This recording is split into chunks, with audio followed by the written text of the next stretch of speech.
At the edge of a misty bog, an Asgal child has gone missing. Desperate for help, villagers plead with a party of explorers to brave the dangers and rescue their kin. But the bog is vast and treacherous, the terrain and its denizens unknown.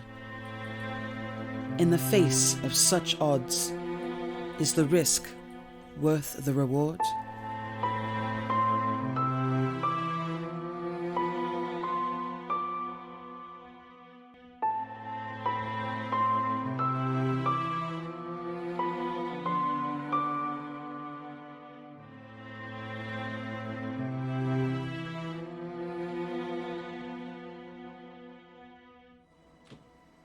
Hello, everyone. Say hi, gang. Hello. Hello. All right, we are here. How is everyone doing tonight? Welcome. Hello, everyone out there in the Bounce House. Thank you so much for joining us for this amazing special event showing off Nuovarden. Super excited to play in this brand new system by Ty, Aaron, and the crew at Adventure Slaying. So first things, let's go and say hello to our players. So I'll go right below me to Matt. Say hello and tell us your character. Hello, I'm Matihi, and tonight I am playing Magmosis. And they use they, them pronouns, and they have the ability of using elements. Should be fantastic. All right. Toffee, say hello. Hey guys, I'm Toffee. Today I will be playing Tomba, the Lamplasi, who's pretty much a strong short king that is gonna wreck everything. So there we go. Looking forward to that one. Yes. All right, let's go above you to Aaron. Say hello and tell us about your character. Hello, everyone. My name is Erin Diffity. I'm playing Dublog tonight, who's just a sprightly little water lion-eye. So as a lion-eye, they can only affect water, but they do it very well. And hopefully we'll show up Magmosis. Be some good, back and forth there, fire and water. We'll see what trouble it gets into. So I will be playing Tyleri and Asgal, Discipline of Song. I will not be singing for you all tonight at your for your benefits, but manipulating that discipline and probably lean into the support, but we'll see how the night goes. Maybe I'll just go for the chaos as my close counterpart Tumba will be after as well. So, and last but not least, our seer, the game master of this system, Ty. Say hello. Hello, everyone. Glad to have you here and really excited to introduce Nuovarden to you tonight. This is the last live stream preview before we actually go live on Kickstarter next week, launching this game for your support as we try to bring it to the world. Nuovarden is a sort of a dreamscape. It's a garden, and it's a vast landscape. It sprawls across great distances. And just by way of quick backstory, the garden emerged from what it was to what it is now when a visiting people who had the ability to manifest energy and everything that they needed came to the garden and thought that they could present things in an improved way to the Landplaque people who existed there already. And in the process of being in this garden for too long, the garden took their manifestation abilities away from them and redistributed them throughout the realm, and uprose these other cultures in song and in element and in lore and in mystery and in all kinds of things that the game explores. With us tonight, we have a couple of the characters that you just met, the Lenai, the Asgal, and the Lamplaque, and or their subculture derivatives. So we will see what they can do as we go on in search of the lost child. So that's a little bit about Nuovarden. It is a sort of sci-fantasy, non-medieval setting. So throw away your dreams of knights and round tables and that sort of thing, and lean more into the fantastical in a world that has been changed from what it was to anything that it can be. And that's where we'll pick up tonight. Does anyone have any questions before we get started? Ty, do you want to another brief rundown of like the mechanics or the dice system at least? Yes, thank you. Absolutely. This system. So what we've created here is a setting, our own world, and our own system, which we call the Fortunes D4 system, and it is a D4 exclusively. So what the players have available to them to start with are 2 4-sided dice. And the way that it works in general is the dice can be split into 2 separate 1-die actions during their combat rounds, or they can be combined for a higher percentage chance to succeed. What they're trying to do is get a 4. A single 4 is a success on an attempted action, and the actions typically result in either damaging an opponent or imposing a status effect in combat, and outside of combat, attempting other things like learning the information that's hidden from them, or investigating something, or the sorts of things that you would do in a non-combat situation. While in combat, the characters also have available to them primacy points in their discipline. So when the die shows up as anything but a 4, a player may spend 1 primacy point, what we call primacy scale, to change the outcome of 1 die in their favor. And there are a couple of different outcomes. So the 4 is the success. However, when 2 dice come up as doubles or are changed through primacy, that bestows a different benefit that we call recovery, except on double 1s. 1s are not good, but double 1s at least prevent the potential for injury when the character overextends or opens themselves up to a counterattack by an opponent or something like that. So we have a couple different die combinations. A 1 and a 2 or a 1 and a 3 is bad. A 1 by itself, also bad. Those are our critical failures or high failures that we call them. Double 4s are a high success, and they often allow extra damage and status effect, which is a situation where a creature is either burdened or helped by certain enhancements or buffs or debuffs, we'll call them. That's a familiar term for everyone. And then a 1-4, 2-4, 3-4, those are just straight successes. So that's kind of what we're working with here. It's a simple scale, but it has a lot of variability to it. In addition to the player's role, any non-active player on the turn can elect to use a die from their cache for that turn to throw in to help influence the results of the active player's role. There are a couple outcomes with that. If the supporting player rolls a 1 and there's no other 1 in the roll with the active player, the imposing player loses a primacy point. I'm sorry, the assisting player loses a primacy point. If they don't have any primacy to lose, they take an injury. Okay. However, if their roll results in doubles for the active player, double 2s or double 3s, then the active player can take recovery even on a failure. And most bizarre of all is if all 3 dice result in triples, we get a manifesting event. And that's a 50-50 good or bad outcome. Yeah, you might and you might not. Yeah, I'm gonna sideways pretty fast. Yeah.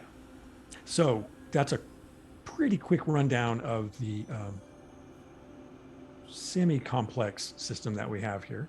For a single die, we find that it's pretty robust, and we'll see how it works here as we continue on. Awesome. Is there anything that I am leaving out that you can think of? So the first thing we're good to get into it, Ty. First thing I'm going to do is I'm going to roll 3 d4s on my side, and if I get triples, we're going to have a weather event, and that'll be defined for the day. But I have to get triples, otherwise the weather, I like to say, is like San Diego; it never changes. Close, but no weather event today. So let me lead us into a bit of narrative here as we get started and get the characters situated in this section of Nuovarden, the New Garden. The Basin of Tears, a vast and misty bog on the northwest tip of the main continent, is reputed to be the land of Ixia origin.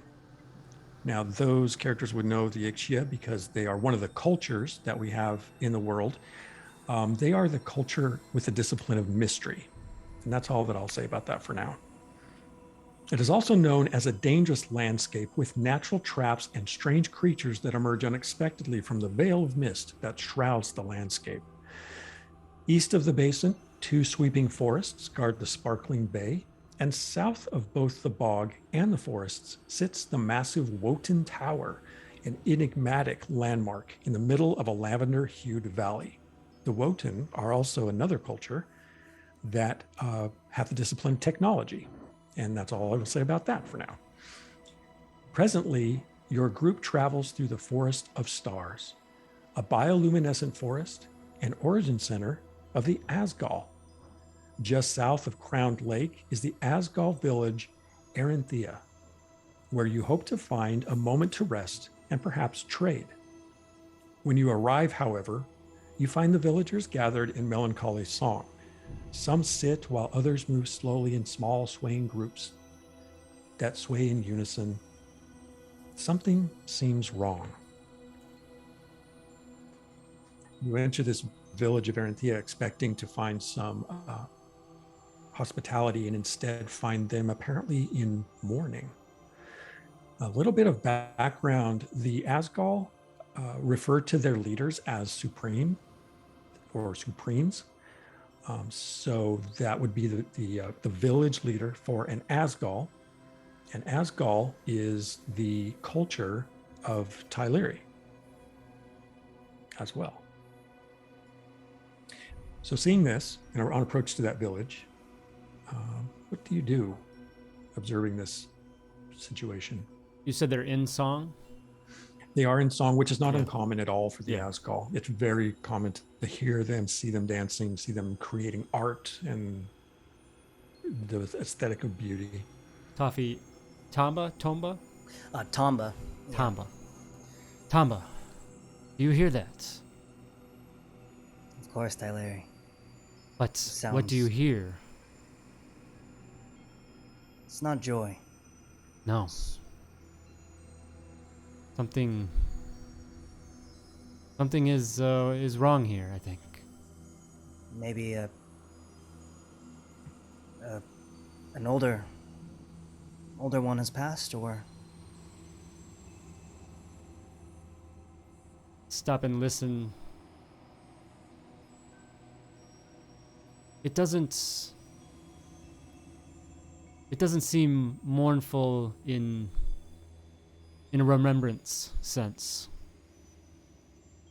in a celebration sense of one that has passed. I think there's danger or something. Trouble. well,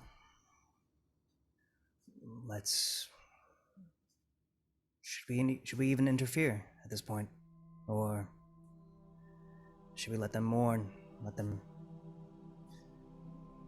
go Now, through these things? perhaps there's something we can do. These are your people. By all means, I follow you. I will. The Magmosis and Dublog are with us as well, right? We were all together? Yes. Mm-hmm. Okay. Just kind of look to the group, give a head nod, and head in, and I imagine I would recognize the Supreme or the Supremes amongst the group. I don't immediately recognize them. You certainly know to ask around. Okay. As you approach, why don't we get descriptions from everyone so that our audience can tell what you look like and what you look like to each other? So Tyleri, tall, thin individual with a pale, almost almost a shining like blue, like an eggshell, robin eggshell, almost skin tone, with tattoo markings around their face and their body, just wearing a vibrant kind of sash covering that goes off the shoulder down to the waist for a belt that then covers the waist, flared out.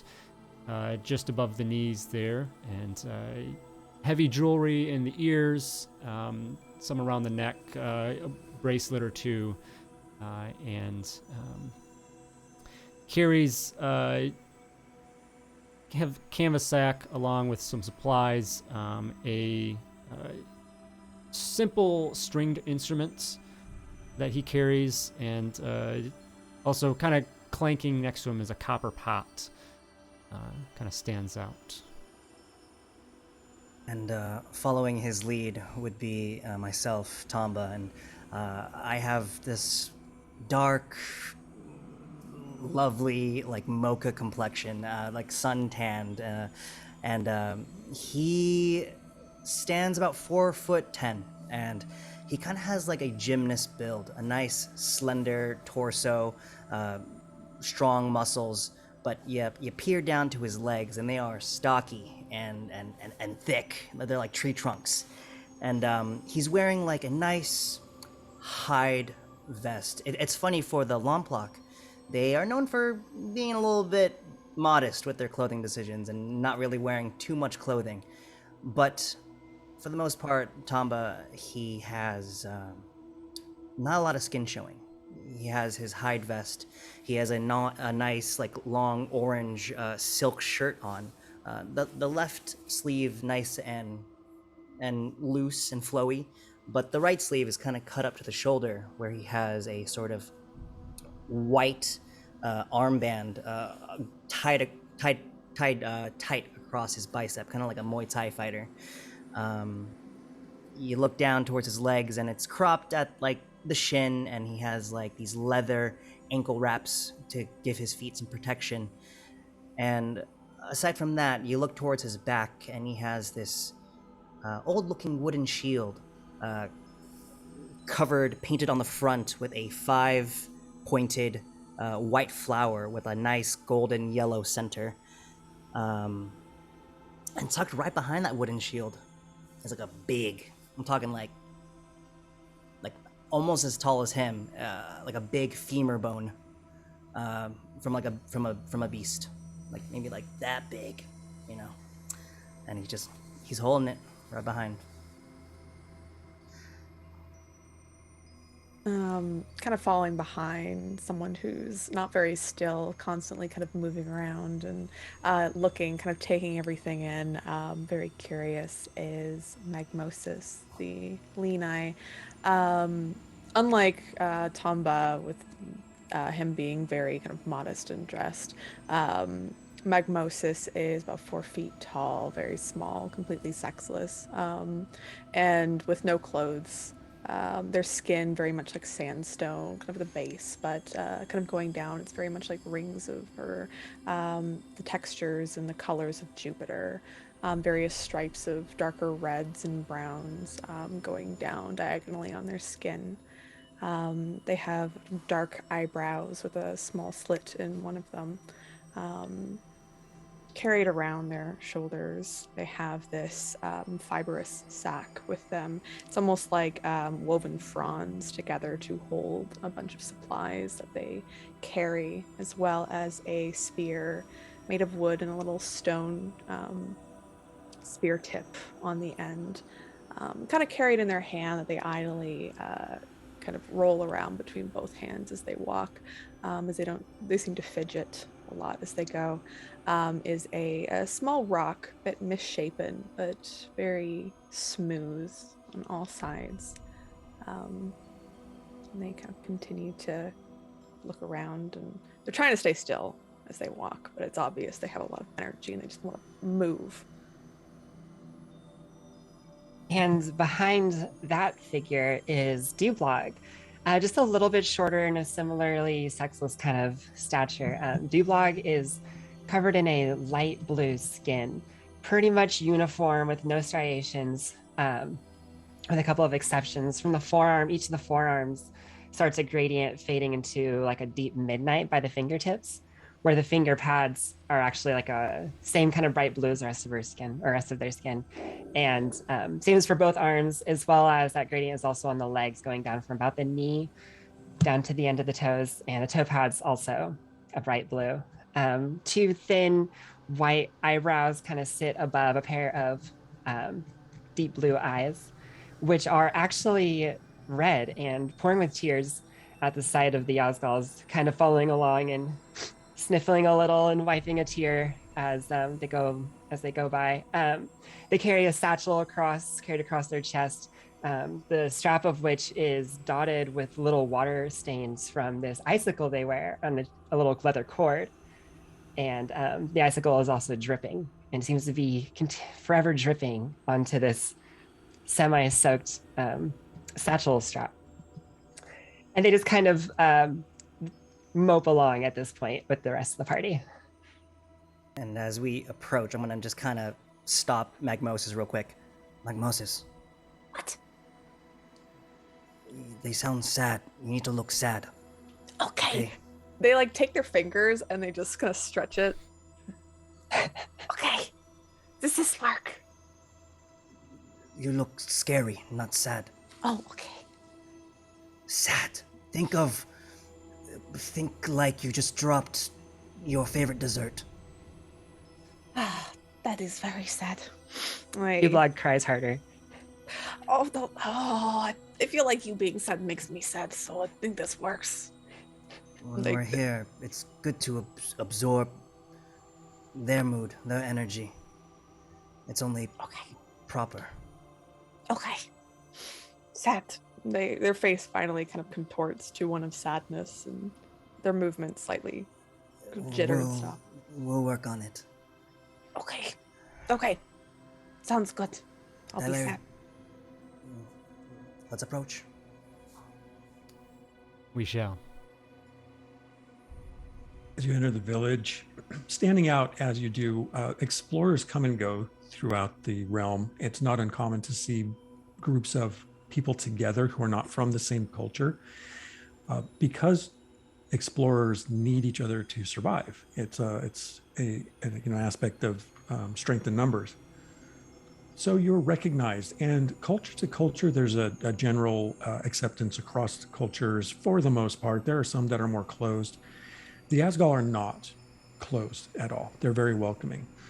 Within the Asgal culture, there is also a subculture called the Asgar, and the Asgar are darker aesthetic. They are sort of the goth kids in the family, but they're all part of the same culture and community. For our explorers here, they would certainly be welcomed. And as you enter the village, you are approached by one that you would assume is the Supreme, a female Asgal who is adorned with just a little bit of insight for viewers. The Asgal are typically they have a fine down on their bodies, and they're typically just very white or very lightly colored. Then they add coloration to their down in patterns and with dyes and things like that to give them their unique aesthetic. The Supreme in this case has great orange affectations above the eyebrows, and also turquoise lines and other patterns across her shoulders, down her neck. There's some lavender and some red as well in various symmetrical designs. One other note of interest, the Asgar actually tattoo, whereas the Asgal dye their down. So it's a slightly different application as well of style. However, this woman approaches in a yellow fabric, not unlike what Tyleri's wearing, but a different color and a different style, as it covers from her clavicle down her torso, ties at the waist, and then extends down towards her feet, over her legs. And she says, "Explorers, I am Supreme Nafia, and I welcome you to Aranthia. You have found us at a difficult time. One of our children are missing, a child named Fina, and the village mourns her disappearance as we stand on the edge of this bog, and it's so dangerous there, and it's so hard to keep the children away. And she is precocious and has wandered off and has now been gone for several days. They are very inquisitive and adventurous children. I remember when you came to us, Tomba. You had a lot of that spark in you. You still do, I think. Yeah. Thank you. Supreme Nafia, very sorry to hear of this. We are just making our way through as we continue to explore and find new things, but I think that I would need to ask if we could help, if there's anything we could do about this.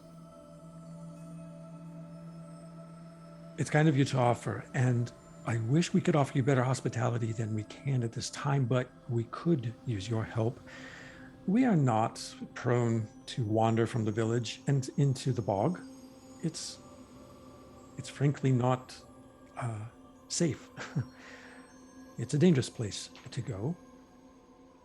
And we don't have explorers here that are visiting who could do something like this for us, so we are at a bit of a loss. We have done some forays as far as we dared go and have found nothing, nor do we have the skills to really find the signs that we would be looking for. Perhaps if you could venture into the bog as far as you feel safe and see if you could find any information for us at all. We'd be willing to offer you a few different things. If you were to simply find information that gave us some idea about what may have happened to Fina, we could offer you 2 pieces of art from the village. If you are able to return Fina to us, we could offer you an empowered charm for your troubles. Now, in the lore, the Asgal artworks are pretty valuable. And Asgal can create up to value 6, and this goes along with the economy in Nuovarden is barter and trade. So items have value, and as people collect some items of value, they exchange them for other items of value. And Asgal artworks range in value typically from a value of 2 to a value of 6. And to give you some comparison about an equivalent value, food plants tend to be around value 2, and medicine plants tend to be around value 6. So you can see that there's a range of nice value, and that Asgal artworks are, and tattoos for the Asgar are valued for their beauty and for their aesthetic. So essentially what she's offering you is pretty substantial value in items just for information. And then speaking of this empowered charm, that is perhaps the height of Asgal manifestation, where they can actually put support status effects into items that then the wearer can use once per day to give themselves that benefit. She says, other than that, if we could help you replenish if you need anything, or otherwise we would be happy to reward you for what you could return to us. I think we are well prepared for our own intended journeys and adventures, but I think that this would be a task we would welcome, and I'll turn to the rest of the group, kind of just hands open to get their input. I'm going to be towards the back of the group, just kind of frowning, not really liking what's going down in terms of the bargaining here. I'm going to step forward. You're telling me between the 4 of us we're to split with this charm if we're to find him, find this girl? Well, you would get the artworks as well. That's 3 for 4 of us. Another charm, and we'll take it. Okay. I'm going to have you roll This is a called roll. So what I want you to do is you can roll 1 or 2 dice. It doesn't matter because you're not really spending them out of your cash since this is outside of turn order. So you're just going to try and make an impression upon the Supreme. This would rely on. Oh, Aaron, remind me, because we added those non-manifestation abilities. This one Right. was. Do you remember what this one fell under? I want to say lore, but that doesn't seem quite right. I don't remember. It might be a mind thing, like discern, I think was a. Right. Okay. Which you don't actually have the discipline in, so you won't have access to primacy. Is the point? So you're going for a straight roll. I'm gonna go ahead and just go. I'm gonna roll 1. Okay. I'm not gonna And do 2. I'm gonna roll what's called a challenge roll to see if she responds to it. So if I match your roll or exceed it, then it fails. But if you exceed what I get, then it succeeds. The opportunity to use 2 dice, so he has 2 chances, but then there's also potential for getting doubles and other things as well, right? And so in this instance, it's out of combat order. So actually, Tomba would benefit more from rolling 2 because it's not really costing you anything. And outside of combat order, no one else can throw in. Got it. Actually, no, that's Seer's discretion. So, Right, yeah. Yeah, that's Seer's discretion. So you could actually, if you wanted to. I'll just go with the 1 roll. I just wanted to see how that goes. I got a 1. Okay, and I got a 4. So, Nafia says, it costs quite a lot for us to create the charms. We're limited in how many of these we can actually produce and give away. It's more of an honor piece. If you were Asgal, you would understand what I mean. I Put a hand up on his shoulder. I'm gonna brush it away. I'm so sorry, Supreme, but how about this then, for information? Your little girl, Fina, of this tribe, no, she's good as gone. Missing for what, 3 days, I've heard? Probably eaten by one of these beasts, and then points to the femur bone on the back. That's not very whale. nice. The wail rises within the village as the song changes. I'm sorry, but it's the truth. So, What do you ask for then?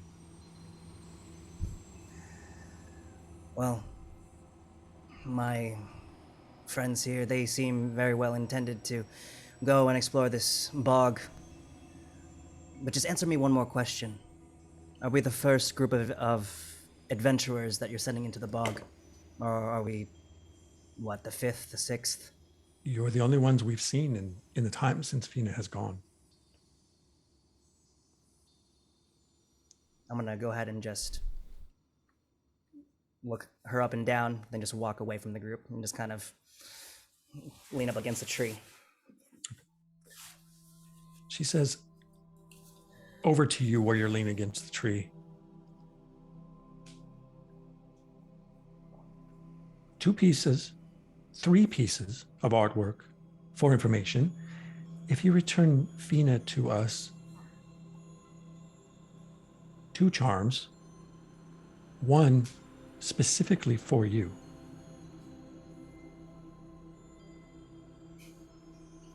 I'm gonna just nod to the group. See it done. I'm gonna just go ahead and just join in, just kind of be next to like that wailing group and just kind of take it all in. He has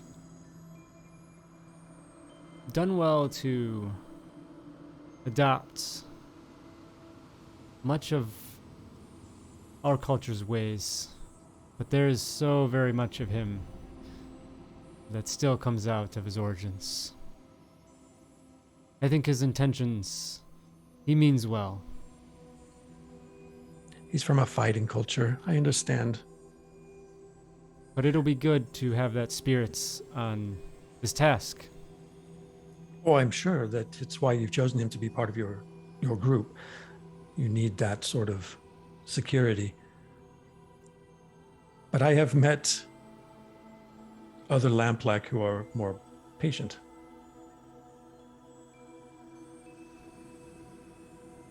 And maybe some that are less. Perhaps.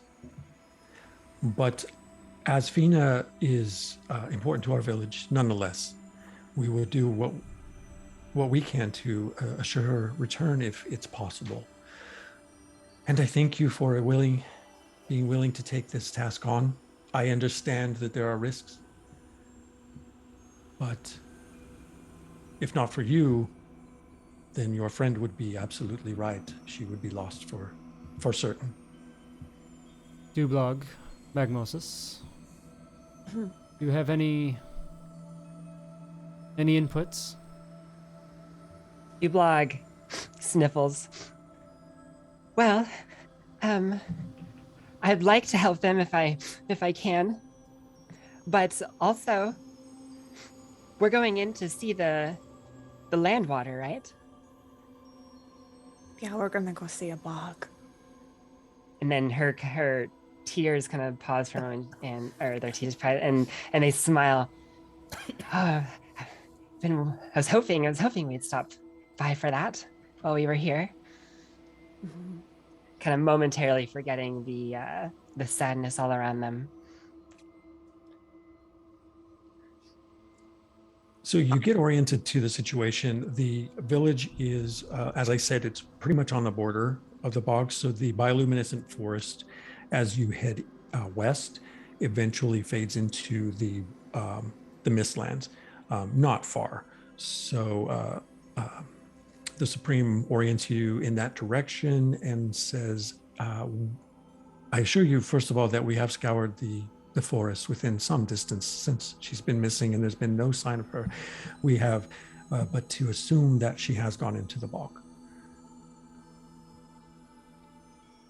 Just a question there, Yes. Supreme. Do you have anything that belongs to her at all still?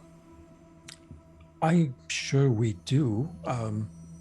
And she looks around at like some of her advisors or whoever they are that are gathered with her, and they look between each other, sort of like maybe. And Tyleria and Tomba would know in particular that so the Asgal, there aren't nuclear family structures. They are everybody has children. Everybody raises them. There are no marriages, partnerships, that kind of thing outside of the village as a whole. So the children also just sort of run around and are raised and taught by everyone. Literally, it takes a village in the case of the Asgal. And so some of them, so she motions for some of them and they go skittering off, and you wait for a few uncomfortable moments. I will also say that it's plenty early before the darkening, and the darkening is when twilight falls and most creatures rest during that time. There are 14 hours of regular light from the sky crystal and 10 hours of twilight when the sky crystal dims, which was not the Lamplek historically know, and the Selku know as well, the lore keepers, that this was not the way things were before the emergence. And that now this is a cycle that everyone's sort of beholden to. And those who don't rest during the darkening then also risk fatigue and those sorts of negative outcomes. So, but after a few moments, one of them comes back with it's like a reed, a thick reed, maybe like sugarcane thickness. And it is a flute, and it's got all kinds of coloration, like painted designs on it and things like that. And they hand it over, and the Supreme turns and hands it down to you and says, apparently this was Fina's, or is Fina's. Is. We're going to say is. Yes. Keep positive. We could maybe, if we find her, she's nervous, can show this to her and say that we're here to help. A good Kind thought. of turns around to the others. Huh? Or we use it to play a song as she takes her last breaths. Or that. Yeah, that too. But maybe we can think positive?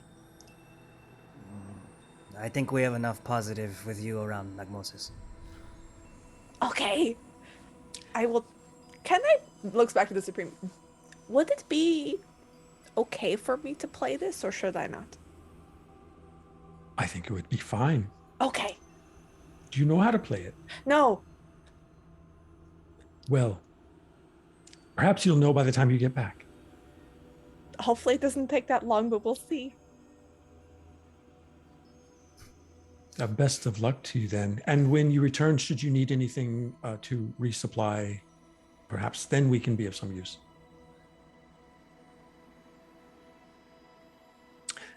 The wailing goes on, the song, and the apparently the mourning continues throughout the village. And before you, however, is the pathway into the bog, if you choose to take it now. Yeah. I think we That's, should. Are we going? Are we ready? We're going to the bog. I'm very excited to go to the bog. I'm excited for you to go to the bog. And Dublog grabs their little icicle they have on their neck, and they look at it and they say, "We're going to the bog. Aren't you excited?" Dublog, have you ever been to a bog? No, but it is a land with lots of water, and that is very exciting. How can the land and the water, it is not a lake or a pond. It is like the land and the ponds are everywhere. And I'm very excited. Just know you can bathe in lake. Yes, you can. Please don't bathe in bog.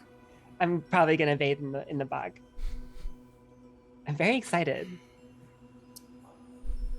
I'm not. Shall we go?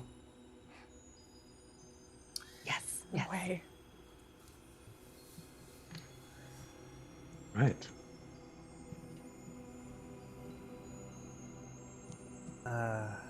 About how long does it take for us to get there? Like, how long is the trek? Into the bog, you actually find yourself entering the bog in maybe a quarter mile. It's not far away. They're literally on the edge there, and you can visually see the difference, because in the forest here, the fungus glows and the leaves on the trees glow. So there's it's a heavy canopy, but it's also like a blue-white light that shimmers throughout from blackwood trees. So there's this really interesting, and then within the village as well, there's a lot of ornamentation, and the huts had a lot of artistic crafting embellishments and chimes and murals and sculpture and all sorts of things. It's just everyone was distracted. As we walk, Tama would like just to kind of have a group conversation. So, you all think that Fina, she's alive, yes? Yes. We have to always think of the best, Tomba. Right. It's just, I don't know, something deep down makes me feel like she's been gone for a long time. And it just got me thinking, the way they wailed, it made me think of a funeral. And as I looked at Dublog and Magmosis, how wonderful it would be to be born again, like you two. To try again. I mean, in a sense, it's good. In a sense, it's good, but it's not about just you reincarnating, because you do carry some of the memories over, of course, but it's also about the people that you leave.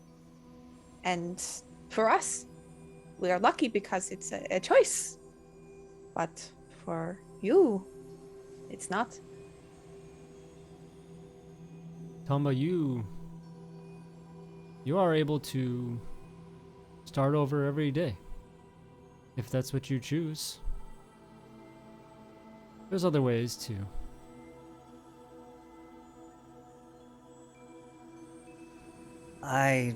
If only in war that's simple, Tyleri. Well, nothing is ever simple, but One time I was a raindrop, and it was exhilarating, and then I splashed, and then I decided to be here. So I guess we don't always get to choose. That's true. I became pyroclastic flow once. It was Wow. really interesting. What? That does sound very You interesting. were what? It's like volcano. Explode out. Lots of smoke. that sounds like Tomba here. Lots of smoke. As I just stomp ahead, straight from distance. Should I try this flute? Very pretty. I'm going to attempt. I'll kind of go up and maybe help position your hands. Oh. So you have to plug this hole here. Okay. And blow across, not in. You have to blow across the. Ed just starts attempting to play this flute very terribly, probably. Probably once you roll it and see. Oh, I'd love to. That's a 2. Yeah, not too good. It's there's like tootin' noises that's going off, but there's no tune to it. But Magmosis thinks there's a tune and just continues going. It's like, I'm playing, and just continues going along with For the it. first time, you are off to a great start. Thank you. So as you march off, as Tomba skulks off and the Lenai dance off and the Asgal encourages everyone along, you find yourself quickly immersed in the boglands. And Tomba, since you're in front, why don't you give me, this would be, it's a called roll. You would have to have lore to use primacy, so this would just be a straight roll for you, but you can roll 2 dice if you want. Is there a benefit to rolling 1 here? The benefit is to 2 dice because you just increase your chances to get to 4. Sure. Go ahead and roll here. I rolled a 4 and a 3. Okay, so you're able to surmise the pathway and estimate that you're, on a good track here. You are actually, because you are Lamplack, it's something that is very comfortable. You're very comfortable with. Tracking, hunting, those kinds of things are very common for your culture in particular. I would actually say for future checks with regard to this that you could use your primacy with body for your sight and your ability to see things that are indicative of perhaps like a tracking kind of examination. So right now you had a success, so you're doing good. The drifting mists envelop you, making each step a chance encounter. As you proceed through the uncertain terrain, the sound of bird wings flapping in the air echo off the stark and barren trees. And I will say these are stark and barren, so where you saw the black wood of the bioluminescent forest, it was lit up with this great shimmering light that was even colorful in the Asgal village. They find ways to manipulate light to different colors, but the standard natural bioluminescence is more of a blue glow. Here it's not like that at all. It's almost like the twilight of the darkening, and the trees just emerge from the mist as you get close to them like skeletal, rigid forms of haunted, leafless trees. A gentle current sends a small patch of mist billowing past your face as a small bird alights on Magmosa's shoulder. I am going to kind of take a hand and extend a finger towards the bird. Okay. Hello. As you do that, a second one lands on your finger. Oh. And then a third one flaps over, like kind of around your torso, around your chest and midsection, and it's like looking for a place to land, up on your person. And it actually ends up fluttering back and landing on your satchel. Oh, this is nice. Look at all these birds. Is there any more on their way? There's any more. Yeah, there are a couple more. In fact, Magmosis, 2 more. You're gonna start flying away. Should I be worried? Yeah. They're very pretty birds. They As I are start pretty. slowly like reaching for my femur club. a few more land actually on and around Dublog. So they just kind of are descending on the 2 Leni. Now you have birds. I do. Hello, birds. I'm going to Have less birds, though. I'm going to reach here. out for Magmosis. The flute, please. Oh, yeah, sure. Excuse me, bird. And takes out the and put it away, and then take it out and give it to Lion. I'm gonna take that and give a little bit of a roll to it, almost like a tuning play quickly. As you do that, one of the birds attempts to snatch it from your hands. Okay.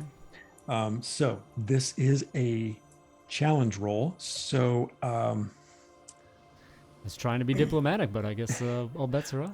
but I think I'm going to say, Magmosa, since you actually took the flute out first, as you do, the one that's on your satchel leaps off the satchel and attempts to grab it from your hands. So what you're going to do, this is a called roll with a challenge. And the primacy is in body, which you don't have. So as you take it out, the bird tries to pull on it, and one of the other birds starts flapping in your face, like distracting you. Oh, they tried to stick it. You get to roll 1d4, Okay. and you're trying to beat my roll. Oh, But gosh. because the bird's flapping in your face, my roll is at a lower, decreased difficulty scale, which means I have a better chance of succeeding. All right. That's Come a on, 4. Magmosis. Yeah. Ooh. You manage to hold on to the flute and yank it back as the bird flutters, up into the air without the flute. And at the same time, the same thing happens with Dublog as one of the birds tries to pull your icicle from around your neck. Hey, Can I attempt to? I'm gonna go with charm. I'm gonna start singing. Whistle. I'm gonna whistle out a song and attempt to try and charm these birds to chill them out. Okay. It's kind of like calm charm. Okay. Kind of. Yeah, let's do this. Since they initiated this activity, let's go ahead and go into combat order. Okay. Let's see what that's all about. So with combat order, you all get to choose your order through negotiation. There's 4 of you, so it has to be filled 1 through 4. You can't double dip in any of them. And I'm going to roll to see where the birds fall. So why don't you? And so actually, I would say, since Tyler, since you spoke up first, maybe you would start this round. Yep. Okay, that's fair. I'll go last because I just acted and trying to get the bird out of my face. Okay. I'll go third. I'll take second. All right. And poor birds. I rolled a 4. Okay, Tyler, go ahead then. So you want to attempt to, did you say sleep? It was in between like charm and calm. I think. Oh, charm. Okay. Yeah. Let's see. Influences. Charm creatures. It's an ally. Calm. Lucid if they fail. Tell me what lucid means. Lucid means if they're afflicted, that the affliction goes away. In this instance, why don't you tell me what your outcome is that you're going for, and we can modify it a little bit. And what we'll do is we'll negotiate that and then see how the dice Really come out. just I think kind of lean in that calm of just them to calm their aggressiveness and just, pull back from what they're doing. And so because these creatures are smaller, they're size factor 2, and they're within essentially the space of Magmoso, at your evolution, you can affect a 4-foot by 4-foot area. So you can center it on either Magmoso or Dublog. If you wanted to attempt an area effect to try to get all of them, the only thing is it also would include Magmoso. Okay. I think seeing that as I reached out for the flute and Magmosis was able to reel that back in and then turning, I think then seeing the birds going after the dripping icicle, I'd focus on Dublog. Okay, so you focus on Dublog. All right. Yeah. And Dublog has 4 birds plus Dublog yourself. Right. So Tyleri, what you're going to do then is you want to roll, if you're doing area effect, actually, this is, you can only affect a certain area anyway, but you can roll 1 or 2 dice. And then all the targets within that also get to counter roll to see if they can beat it, match it or beat it. You still have to roll 4 to succeed. Have to roll what? Say that. Sorry. A 4. Oh, yes. Okay. I will deciding on 1 or 2 die. I'm gonna go if for I remember both. right, actually before if I remember right, if you roll doubles, I think you can double the range actually. Okay. So And then maybe effect. Okay. yeah. Yeah, And so I'm gonna roll both. okay. So a 4 and a 1. Okay. So that is a success within the Dublog immediate. So Dublog, you want to go ahead and roll? Yes. I was just looking at that affected area thing. Just a 1. Okay. So Dublog, you just stop fighting the crystal grab or the icicle grab. 3 of the 4 birds also stop with their shenanigans, but I don't know yet which one of the birds that was going for the icicle. So I'm gonna say, I'm gonna roll a d4. If it's a 4, the 4th bird is the one that was still going for the icicle. And I got a 2. So in fact, it was one of the birds that was trying, fluttering in your face and trying to distract you. That one's still being a nuisance, but the other one stopped pulling on the icicle. You don't care about the icicle. It doesn't care about the icicle. Nobody cares about the icicle. And the one bird has kind of forgotten why it's doing what it's doing, but it's still doing it at the moment. I don't know how to play that game, bird. Get out of my face. It's laughing with it. And that, Tyleri, you rolled 2 dice, right? Yeah. Okay, so you can still move if you want to, or otherwise your turn's over. Yeah, I don't perceive any major threat from these birds at this point, so I won't really move anywhere. Just kind of stay in the area. Yep. Okay, got it. All right, Dublog. So the way that this calm works, by the way, is it lasts. I think I'm having lag. You got your voice. There you go. Yep. Am I back? Yep. Can hear you. Okay. Okay. All right. So this calm lasts until the end of Tyleri's next turn. Okay. Okay. Cool. Well, then I'm not doing anything specific. I guess I would be holding on to my dice and my actions. I'm mostly just hanging out with these birds and feeling honored that they'll hang out with me as well. Even if that one's still being kind of annoying, but it's all in good fun. So I'm just hanging out in that moment. Okay, going with the flow. Exactly. Literally, if I can help it. Tomba. About how far away am I from the bird with the flute? Probably 8 feet. 8 to 10 feet. I'm gonna walk up to it and I'm gonna try to wrestle it. The bird doesn't have. Oh, the I flute. still have the flute in my hand. Oh, you saw the flute. Yeah. I rolled a 4. I was like, no, bird. I want to wrestle that bird. You can still wrestle a bird. But that How little flock are is still these aggressive. birds looking? Are they looking kind of aggro? Are they looking just kind of? Are they like seagulls at the beach that are trying to take your bread? You know what I mean? Yeah. So So these birds are called robber pigeons. Excuse me, robber pigeons. And so what they do is they literally find a target, they center on it, and then while some of them like get in the face of the target, one of them tries to steal stuff. They're a nuisance. They're not super dangerous, but you know they can be, yeah. And if they get something valuable, then that's bad news. I'm gonna go ahead and just walk over to one of the birds that are near Magmosis. I'm just walking. You know, I'm not even like really sprinting at all. I'm gonna just, as I'm walking, I'm gonna pull out my femur club. I'm gonna just, I'm gonna say, sorry, birdie. I'm just going to slam it down on one of the birds. Okay, yeah. So you can make one or two die roll attack. I'm gonna just do one here. Okay. That's a 4. Hey, that is a hit. So you whack the bird, one of them that's fluttering in the air, trying to be distracting to Magmosis, and you can roll 1d4 damage. Yeah. And as I swing down, I'm just gonna say, whack a birdie. I'm gonna slam it down. I do 2 points of damage. Yeah, that's plenty as this little bird just takes the femur to the head, whack, and the feathers go, and trail down as the body thunk onto the ground. And it causes the other birds to start to, move out of the range. But you do still have a second action if you want to use it. For the second action, there's no other birds in range. There are there are 2 still fluttering around Magmosis.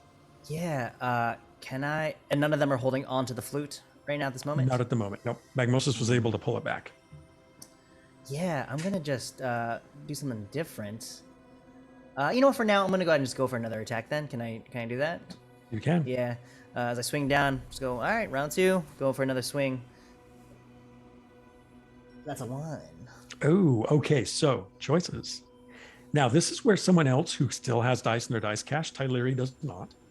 But one of the other 2 could, if they wanted to, throw in. But the only benefit that the other person would get is in trying to match that one to make it double, so you didn't face a reprisal check, is what we call it, or you can just use primacy to move it to a 2, or you can take your chances with the reprisal check. And so the way a reprisal check works is I would roll 2d4. If I get a 4, you would take 1 injury. If I got double 4s, you would take an injury, and you'd be slowed until the end of your next round.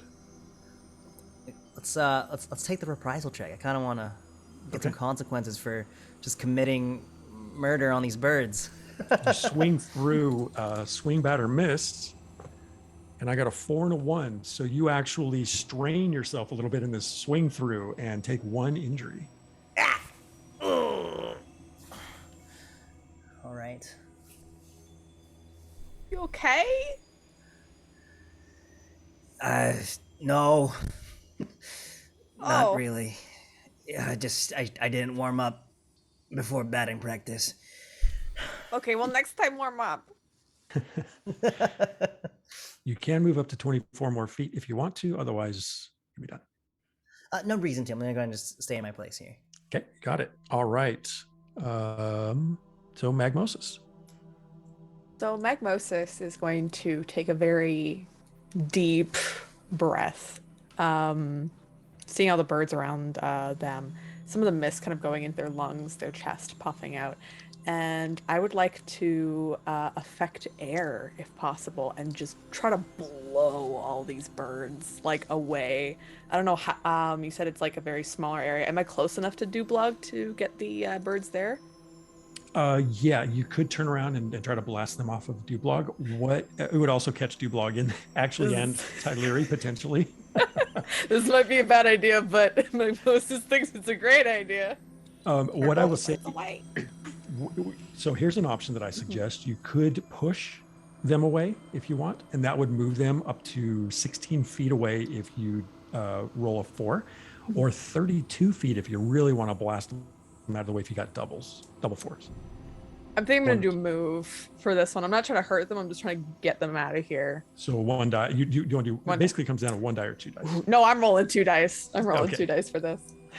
Now, let me ask you one more question. Are you lining up Tyleri and Dublog in this, or are you moving a little bit so Tyleri's not necessarily part of it, or did you even pay attention to that?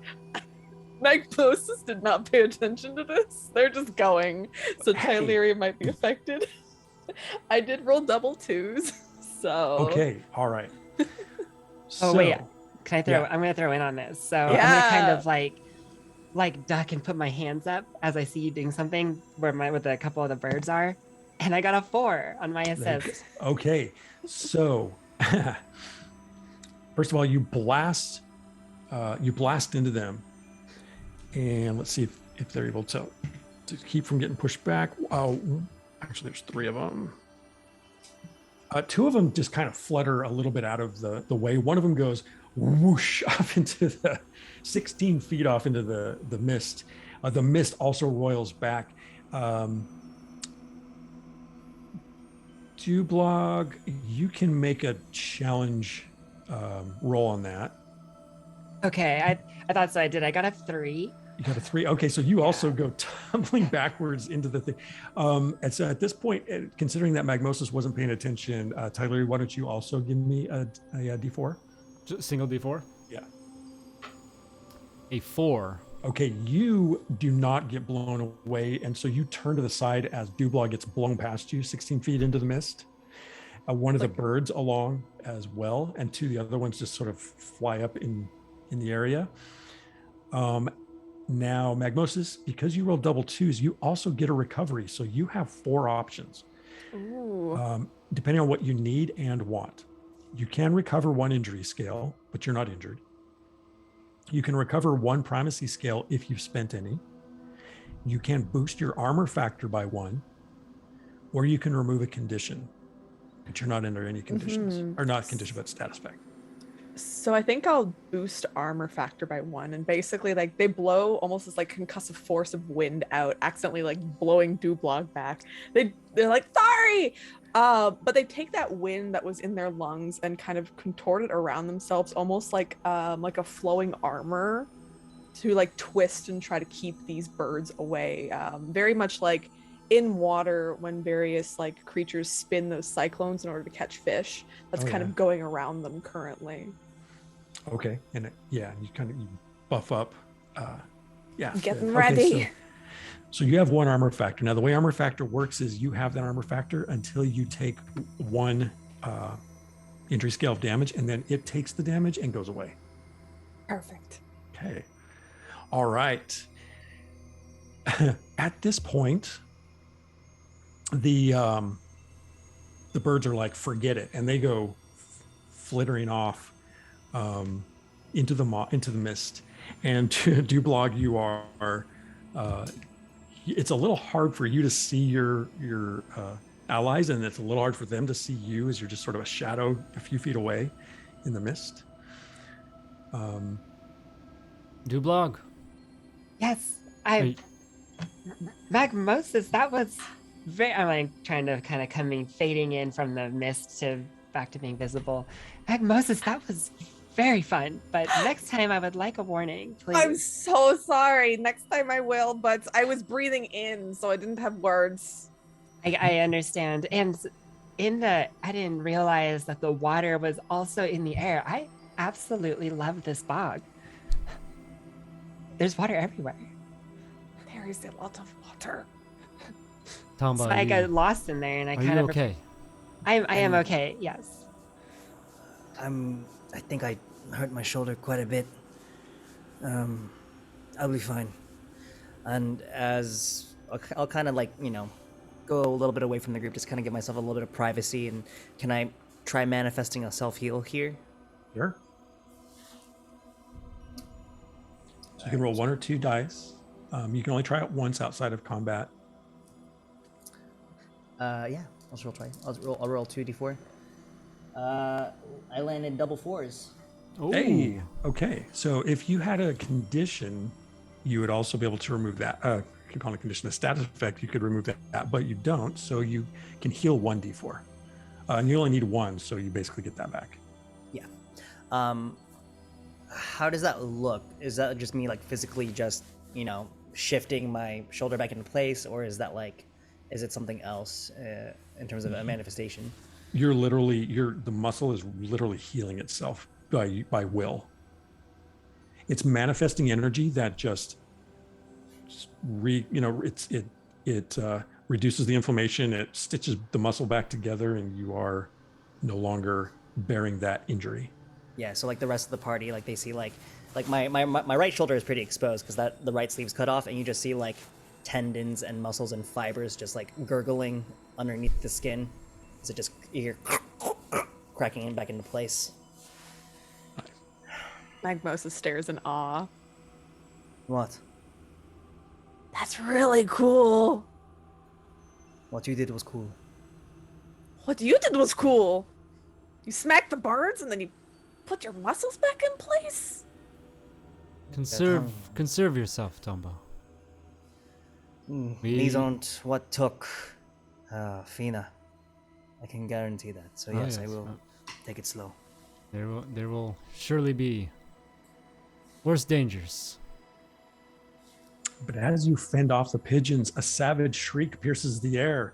A heavy shadow casts a silhouette among the grasping branches of the black trees. A Korsketant. And I will have you look in roll 20 to show you what that looks like.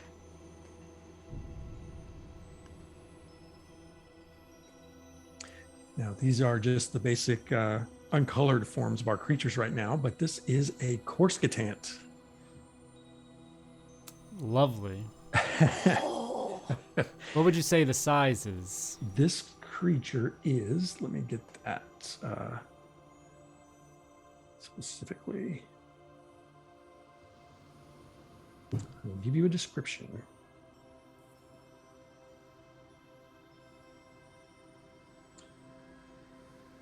They're bigger than the birds you just chased off, I'll tell you that. Just a little, just like this big. It's fine. Little differences. It's a Has a general wingspan of 5 feet. The Korsketant is a remarkable bird of prey. Their wings are made of a membrane of dark scaly flesh that is stretched across the bone-tipped skeletal frames.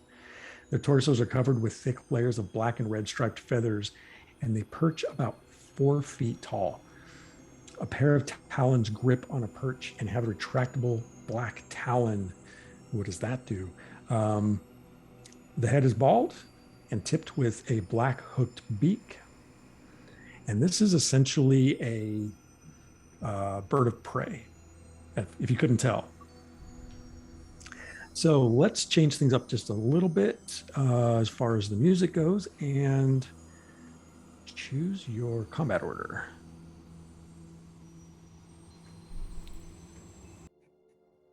Ooh. Does anyone want to get first here or last? Anyone want to claim those? I'll take third. It's oddly specific, but third feels right for D-Blog right now. I kind of want to take last here. I'll go first again. I'll go second. Good? Magmosis, yeah? Yeah, I'll go second. Okay. I'll step forward. We have another threat, as you can see. Look. That's a big bird. Very big bird. Do you think we could ride it? I don't think this one is after your flute or icicles. Yeah, you're guessing that the disturbance with the robber pigeons probably attracted its attention, and now it is focused on you. Tyleri, you get to go first. All right. Call this thing about 8 feet up. 8 feet up. Okay. Yeah. Range on manifestations? Range, so reach is 128 feet. Okay. Yeah. All right. I will pull out my instruments, and the rest of the group will hear a very dissonant and erratic tune that is maybe a little distracting to them as well, but I'm going to attempt to confuse the creature. Okay. To put it off of us as potential prey. Okay, so you've got a couple of options for a status effect here. You could afflict it, which would reduce its dice cache to 1. Okay. Or you could dismiss yourself from its attention, which means it would have to choose a different target to attack. me specifically, and it can. Okay, go after somebody else. Right. I'm gonna do the afflicted option Okay. there. Yeah. Okay. That is a challenge roll, so I get 1 die against it, and you can roll 1 or 2. I'm going all in on this. Okay. Double 4s. Ooh, okay. nice. Wow. Can I assist with that at all? You can throw in. So what if you did? What you would be trying to do is get either Or a 4. Actually, that's all you would be trying to get. Yeah, You'd be really. trying But to- like, if I get a 1, there's no negative thing here because he already rolled. there would be, 4s. because it would be the only one on the table, and that's a high failure. When the 4s be a success, and then you'd lose your primacy skill for assisting and getting a 1. Never mind. Yeah, there's probably a more strategic time to use it. Okay. Okay, so what that double 4s would allow you to do, if it were a factor, Tyleri is affect a larger area, but it's only one target anyway. So so if I wanted to use primacy in my challenge, because I rolled a 3, I would have to have as the creature mind, and I do not think that these creatures have that discipline. They do not. So the creature's dice cache is reduced to 1 as it becomes afflicted until the end of your next round. Okay, and that means they only have the one action essentially, right? Yes. Yeah. Creatures have any number of action dice depending on their type and size. Right. This one has 2, but it's down to 1 right now. So I continue playing this just rotten tune, but to myself, full of purpose. Maybe Tamba would recognize that as well. And it goes out, and as the song hits the creature, you can see that it struggles with that, and then I'll just call out to the group. It is disoriented. It is confused, but it is not off our scent. Look alive. Seer, I just realized for the Lamplasi, they have their innate ability for agile perfection. You're right. You want me to go ahead and utilize that now? Okay, so pretty much, for those of you that are watching, agile perfection, it allows Lamplasi to kind of pretty much go first before combat happens. So I'm gonna go ahead and with my turn, I'm gonna go ahead and just how far away is this creature right now? Let's see. You were in the front at this point. I would say it's probably like 12 feet. It's about 20 total feet in distance. Like up in the air as well as away. Yeah. Yeah. I'm gonna go ahead and just kind of just slink into the shadows here and just kind of try to make my way as far as I can around it, behind, kind of making like a wide berth just to kind of have a different vantage point than the rest of the group. So as you're trying to, you actually want to, there is a sneak action if you want to try and take it. I'll go ahead and take it, yeah. And that'll be for my first turn, so I'll go ahead and use 1 dice. I'll use 2 dice because I want to stay hidden. Okay. 3 and a 4. So. Okay. So what that means is, you slip into the shrubs and use the mist to your advantage. So it is a difficulty scale harder or more difficult to spot you, and you can still move, I believe, your half of your speed, your scale.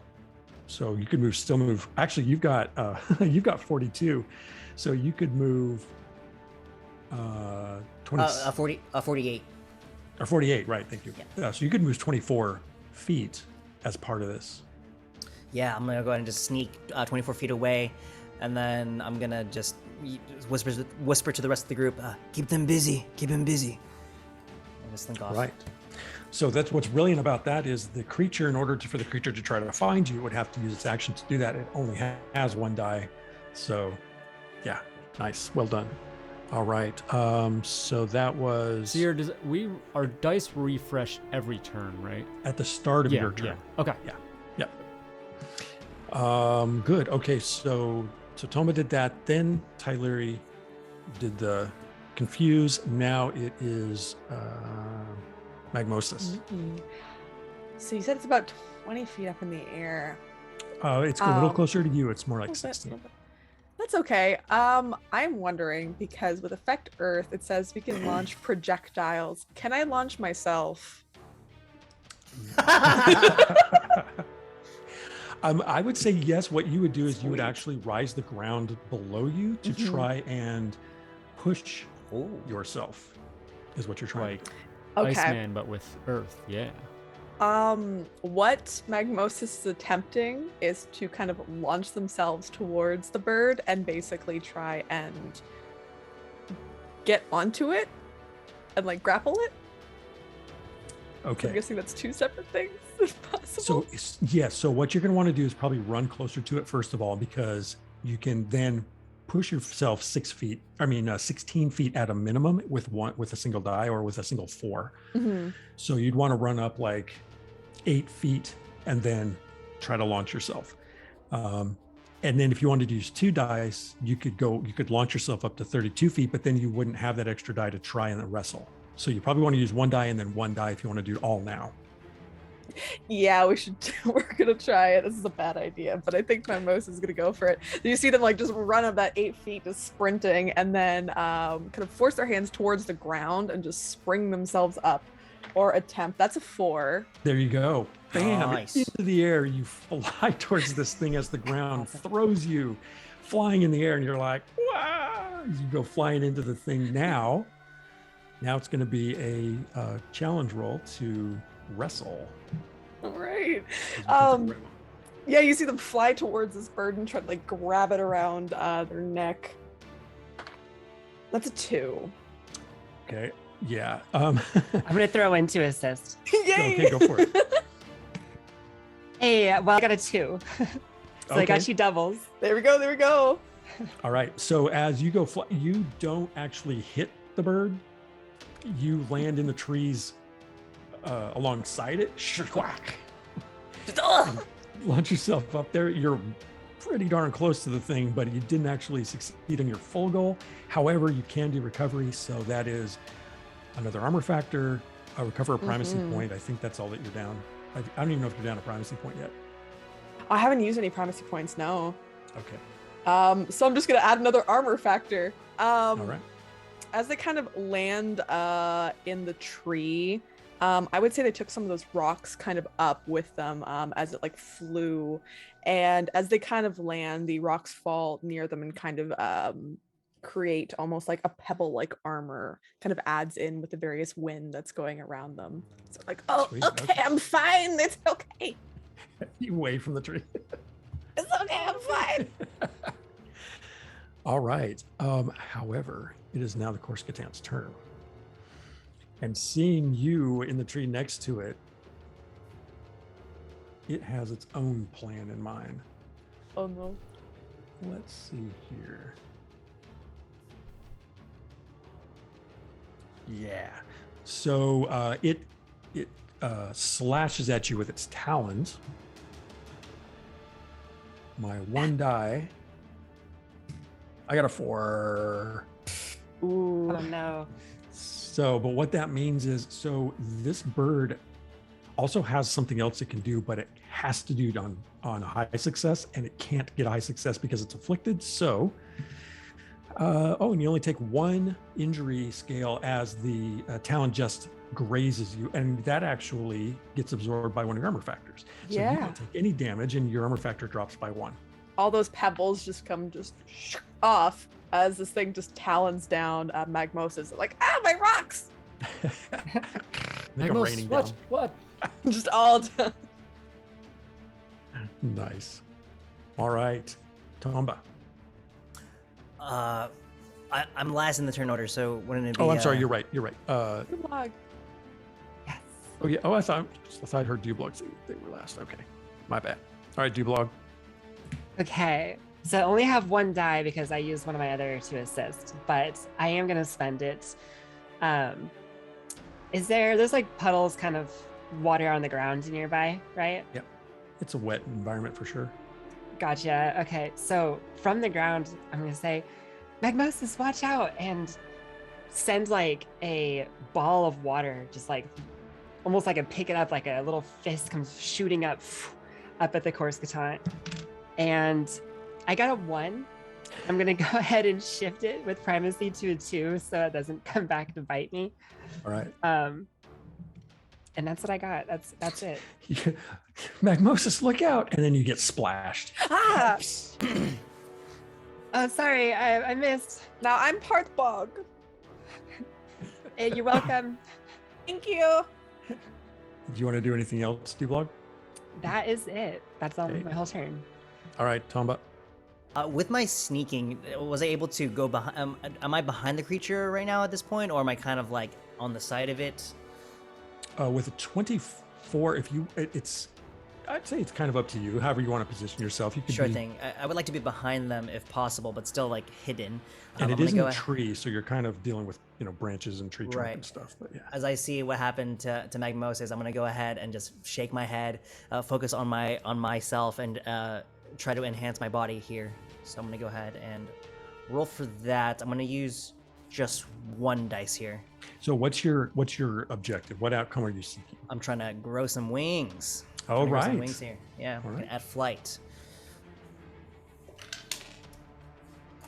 What is that? That's a 4. Yeah. Hey, all right. Nice. Yeah. Awesome. So whack these membranous wings. It hurts. Your bones are really structure, and they like whack, and then they flap out as you get this fleshy wings that appear. You now have an air speed of 16 feet until the end of your next turn. Mind you, anybody who has a manifestation that's ongoing during your turn, you can attempt to maintain it as one of your actions. So I have to divide that up amongst my regular movement speed? No, you get that in addition to your ground speed. Okay, cool. So with my movement, I'm gonna go ahead and just kind of like anime, like running on the water, running on the pebbles, trying to find my footing. And as you see, like a torrent of water being like displaced right behind me as I'm running towards the bird. And as I hit that movement, I'm gonna go ahead and jump into the air with my flight, going up 16 feet. Am I in range to attack? Yeah, because you only have to get 8. Yeah, so as I go up, I have my bone club, and I do like a front flip, and as I finish the front flip, I'm gonna smash it down, at least try to, down on the bird. Got it. That is a 2. Okay. No. Not within range to change it, but it doesn't work against you beyond a miss. Can I primacy scale at all? Is it only just a +1? I can't primacy scale up to a 4? Right. You can only use 1 primacy scale per 1 die to change it one. I'll go ahead and take a miss. Is there a difference between going from a 2 to a 3? No difference there. No difference. I'll just go ahead and just take the miss then. Okay. Yeah. This is the first time maybe you've actually ever sprouted wings, and you're like, you knew it could be done. You just did it. You're like, this is pretty cool as you're running and flipping and flying and things like that. And then you just get up there and you're like, whoosh, try not to hit Magmosis, trying to hit the bird, trying to get out of the way of the branches, and it's all a lot going on. However, you're all good there. You still have 8 feet of flight movement if you wanted to use it, or you can kind of hover away. I'm gonna go ahead and fly just kind of like in front of Magmosis and just kind of like shield and just be like, hey birdie. Okay. All right. Very cool. Do you want to wrap? Keep going here, Todd, or should we break? Are we good? We can keep going. Okay. Yeah. Let's keep up with it. We go back to the top of the order then with Tyler. Okay. So can I maintain the effect? Attempt to maintain the effect on the creature Yes. from my confuse Yes. as well. So what okay. you're doing here is you've got a couple of options. You can try 1 die. You would have to get a 4, Okay. or use a primacy to Yep. move it. 3 or 4. Yeah. Yeah, 3 to a 4 or a 4 to a 5. If you roll 2 dice and got doubles, then you wouldn't have to worry about getting a 4, and the scale would not shift. So what happens is if you get doubles when you try to maintain and you get the doubles, then you can still get doubles or a 4 and it still maintains. But if you don't get doubles and you do get the 4, then you have to get a 4 or 5 to keep it going after that. Okay. I'm gonna go with 1 die. I'm gonna attempt to maintain it, and if that doesn't work, then yeah, consider something else. Okay. So, okay. Continue playing. That's a 2. Okay. You fail. So it fails. So you're not going to be Yes. able to maintain this, the manifestation. Well, I mean, you could try again if you want to use your other action to try again, but or you can do something else. I'm going to, well, generally trying to control the threats. I see that this thing looks to be quite a challenge for our group, and I want to, especially there's 2 of my companions up there nearby. I'm gonna maybe try and draw attention, but doing so with I'm gonna make an attack, a sonic attack, and let out a piercing like wail. Okay. At it. You got it. That's a 2. Okay. So unfortunately, you just don't have the muster, and you can't quite push it to find the right tone. So in frustration, it's like, this thing, I'm not able to reach it, and I'm gonna lose that effect. But you tried, and sometimes it just doesn't go. So with that, then the confusion does drop. Okay. And the Corsican is no longer afflicted. And good luck, everyone. Magmosis, it's your turn. I think like Magmosis is just kind of like eyes shining as like Tomba just like body blocks for them. They're like, I love your wings. Here, I'm causing problems. And they are going to I'm going to affect light. I am going to attempt to blind the target. To try and decide. Bereft, yeah. Bereft, sorry. We're going to bereft the target. I'm only going to use 1 die. I'm going to hold the other. That's a 2, unfortunately. All right. So you pull, and you know what you find? It's not enough light here. This confounded mist just starts to glow, and it's just like, oh, that's hard. That's hard. I can't do it. I'm trying to pull it in, and it's just the mist is just scattering the light way too much. It's like, sorry, I can't grab it. Exactly. That's their turn. They will stay in the tree. Oh, did you spend 1 die already? I just spent 1. That's it. But so you have 1 more left. I'd like to hold on to it just in case. You got it. Okay, perfect. All right. So now the Corsican hones in on Tomba. And launches out of the tree and attacks you in the air. And attempts to slash you with its talons, and that is a 4 and a 3, and I'm going to use primacy scale to move it to double 4. Brutal.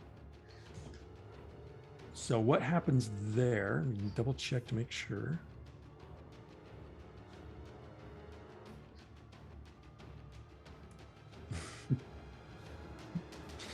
Yeah. You take 2 injury scale. 2 from your injury scale, so 2 injuries. Does this break into my armor factor at all?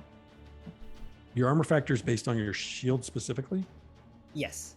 I don't see why you couldn't have it. So yeah, so shield is, what's the armor factor on shield? It's 1. I have my armor factor right now. All right, so the talons rake down the shield. It disables your shield, but stops you from taking that damage. As it rakes through, your forearms exposed, and that hidden talon injects venom. No, it doesn't, because it didn't hit you. It didn't hit you. What did I roll? Oh, no, it does, because it did 1 extra damage. So the shield blocked 1. That talon gets you with the venom. You suddenly lock up and fall. Bam. Because you are paralyzed. You take Falling with style. Additional 3 injury. Oh, what? When you hit the ground. And I'm out like a light. You're out. Tomba!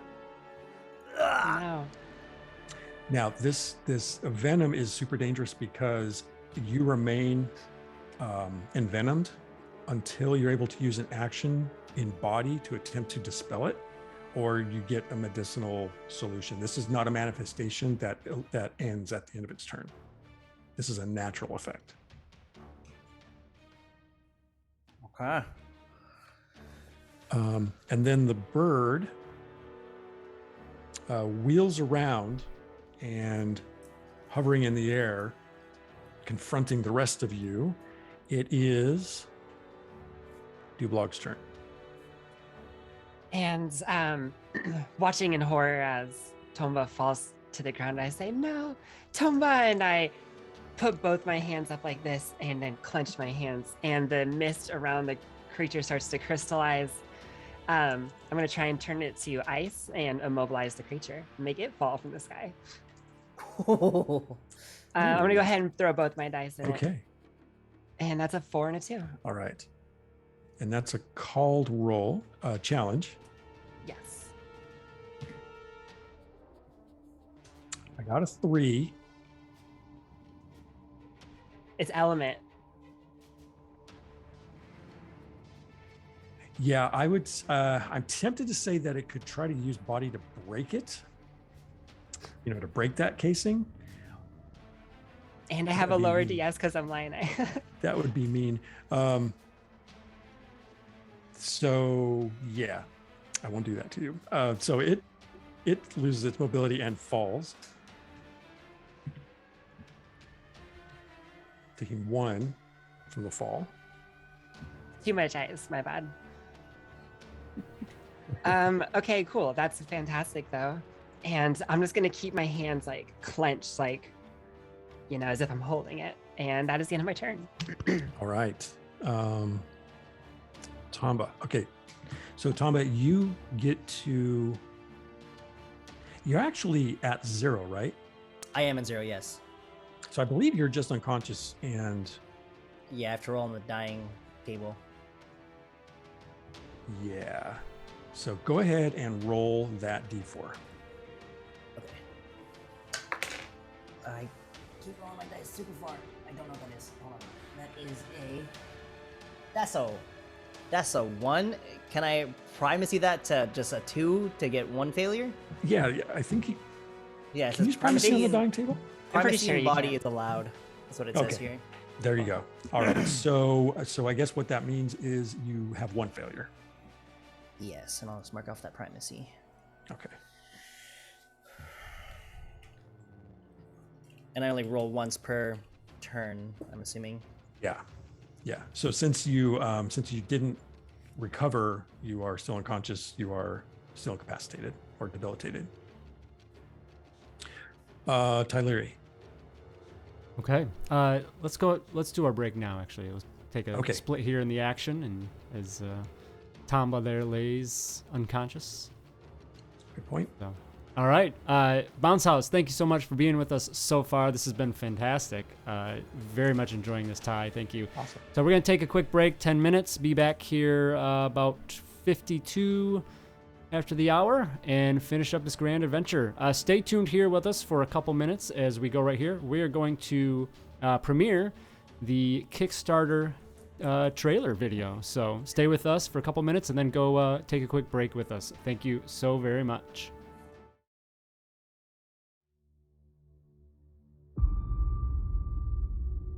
In the time prior to the emergence, the Garden Realm existed as a land of plenty. The Landplaque people filled endless days with a myriad of activities. Then came the Starnum. The Starnum's ability to manifest objects and outcomes of their desire blinded their vision to the balance that existed in the garden, and in their era, a change began. Before they realized what was happening, the garden drained them of their abilities, absorbing their manifesting energies into the landscape and leaving them with only mastery of the mind. Now charged with the foreign energy, the garden erupted with power. The sky crystal cracked, and strange life forms emerged. Manifesting energy imbued the essence of all things with sentience. The paradigm of reality shifted, revealing a new garden, Nuovarden. In the 100 years since, the denizens continued to seek knowledge of the changed realm, discovering forgotten ruins, dangerous creatures, and lost technology. Guided by creativity and the power of imagination, characters explore endless possibilities in a vast new world, evolving greater strength, improved skills, and command of the ever-changing landscape.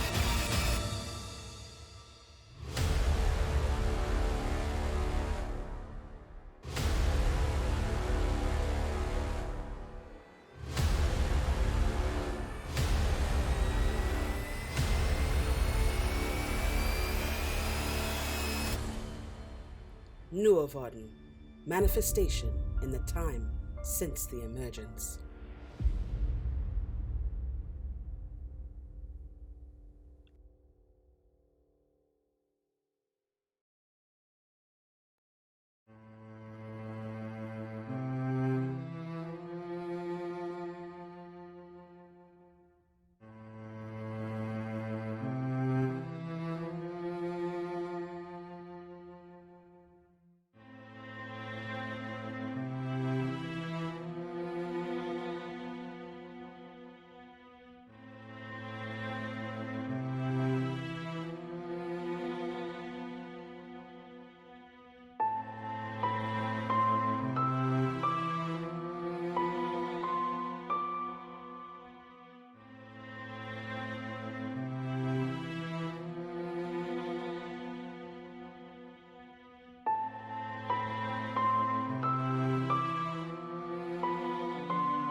And we are back. Hope you all are with us as well. Refreshed, ready for the second half. So, right back into it. I believe it was my turn. Yes. There, Seer. That is Okay. correct. Yes. So Now the bird, just to recap, the bird has launched out of the tree and, well, actually it launched out of the tree. It attacks Tomba in midair, knocked Tomba down and out. And then Dublog came out and encased it in ice and dropped it to the ground as well. Not good. Okay. I'm going to go after another Sonic Blast and put everything into it this time. Really just taking a heavy breath to try to get everything in there and cry out with all I can. So I'm going to use both actions for this. Both dice for this attempt. All right. So, yeah. So if you get the doubles, the double fours, not only can you do 2 dice of damage, but you can also impose a status effect on it as well. Okay. Probably something like hobbled, but Okay. Gotta get there first. yeah. A 2 and a 4. A 2 and a 4. Let me double check on the immobilized status to see if that 3. I do have 1 die left from my turn. Oh, I would yeah. like to use it. So I might as Totally. well. You might as well. Yeah. All right. That's a 1. Oh, No, that's not good. That's not good. I'm so sorry. So Can they push it to a 2? No, the supporting When you rule support, you cannot be can't. changed. Yeah. And So lose primacy point that's right. When from primacy 6 down. to 5. So I try to help it. I'm like, I like try to conjure electricity, just fizzles out and gets back. It's like, The spark throws me off, like a surprise. Yeah. So what does that mean? So let's see. Well, That is that a high failure because of the 1? You still got the 4, so it should be good, right? no, yeah, it doesn't affect. Actually, it doesn't affect Tyleri. The Okay. 1 doesn't benefit you, and It just hurts the only- person that supported. Yes. Yeah. Okay. So I have just a 4. You were saying if I could push the 2 to a 3, was there a 3 and 4 combination?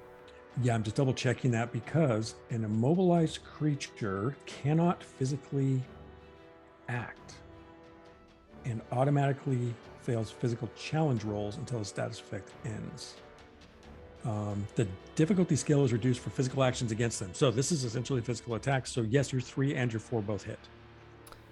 Okay, so I may use a primacy to push it to a 3 because it was a 2.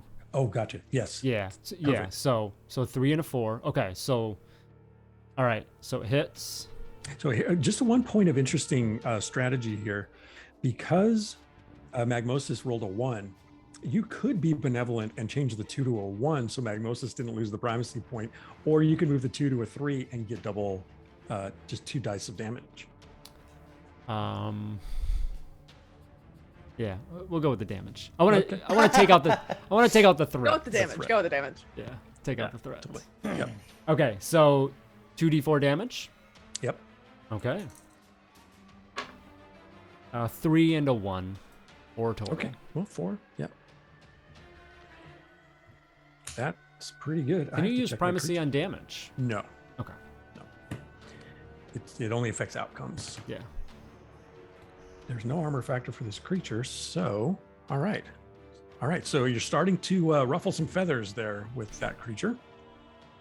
Tyleri, is there anything else you wanted to do? No, I think you're just staying in range, kind of trying to bounce, make sure.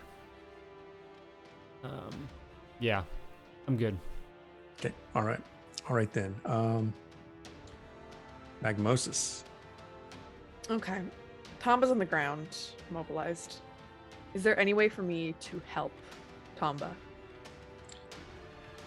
You don't have the discipline to heal, and you don't have any gear to heal them. I No, don't I don't. think.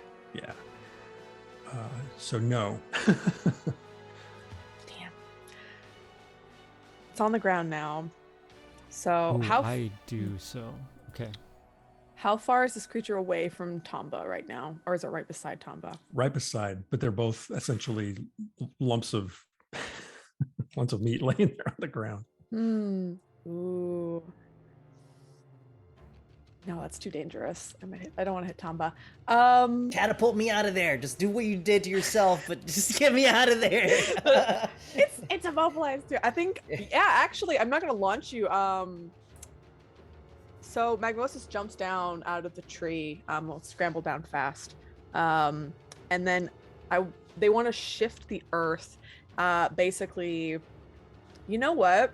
We are going to use our kind of innate ability here, which is elemental transmutation. And I want to transmute the rock into sand and almost use it and to like pull Tomba towards me. Like a Interesting. shifting sand sort of thing. Okay, I know so it's a you're, raised difficulty, so. it's a raised difficulty, and we'll call that an assisted movement. So to climb down is going to be, you can move at half speed, but it's only 8 feet, so it takes you, well, it'd be twice. So it'd take you half of your movement there. So Yeah. then you can pull it, and then it would be half the ability to move, which would be another 16 feet. So it works out, Perfect. but you still Yes. got to make that higher difficulty. I definitely will. So I'm gonna use both dice. I'm gonna try and make the higher difficulty. Let's go. That's a 4 and a 2. Perfect. That's all you need. So you, oh wait, no, it's not. Well, it is because you have to spend your primacy skill I will to spend move primacy the 4 to to a move 5. to a 5. Yeah. Yes. So that's gonna move it to a 5 as they kind of put their hands on the ground, and you see from the rock it slowly starts to shift, and move from side to side. It's almost like kind of like a snake that goes through as the rock turns to sand. As it shifts, they slowly pull Tomba towards them, get them out of there. And you know what? So you pull Tomba about to within about 4 feet of you. It may or may not matter, but that's what you had left from the distance. Perfect. All right. Don't worry, I got you. I don't know if you can hear me while you're there, but I've got you. Awesome. All right. Now our creature, well, by rule, they can't do anything. Well, they can't do anything physical. And they don't have mental discipline.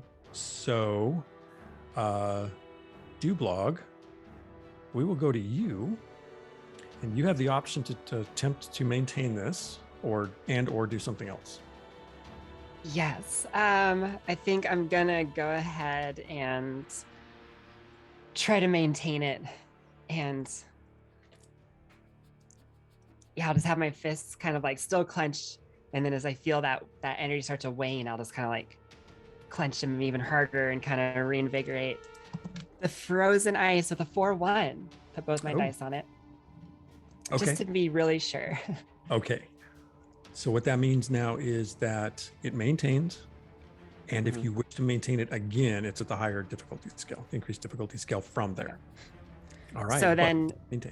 Would they have to roll a 4 and then push it? Does it go up by 1? Yeah. So the difficulty score right now is at 4. Right. But so next round it would have to be moved to a 5. Yeah, so have to roll a 4 and then have to spend primacy to get to the 5. Right. Yeah. Cool. And so I was actually going to say one more twist on that is that I'm a Lion-Eye. So as a Lion-Eye, to maintain my water manifestation, it's actually as a lower difficulty scale. That's right. So I would have succeeded on with a 3. And then next, now to maintain, I have to get a 4 from here. Yes, that's right. Because of the Lion-Eye innate ability.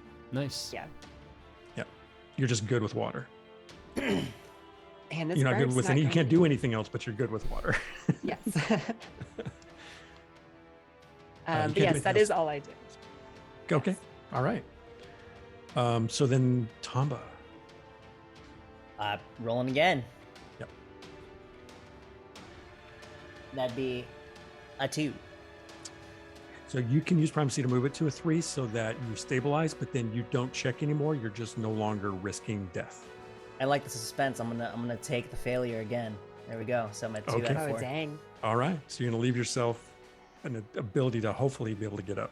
Will Toffee re-roll a character for part 2? That's the plan. That's the plan. And I can only roll once per turn, so that's my turn there. That's it. Yeah. All right. So then that takes us back to Tyleri. Top of the round again. Okay. I promised you fast combat. Oh man.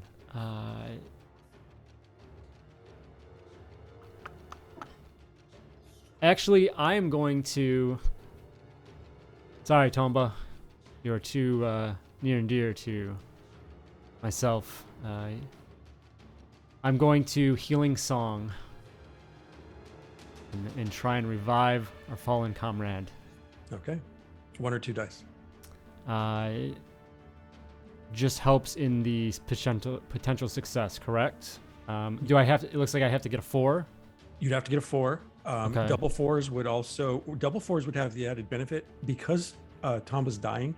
If Tomba was brought back to consciousness without a double 4, Tomba, you would have the afflicted condition, the afflicted status effect because of recovering from the dying situation. But if the healing song was a doubles, it would heal 1d4 plus remove that affliction. Okay.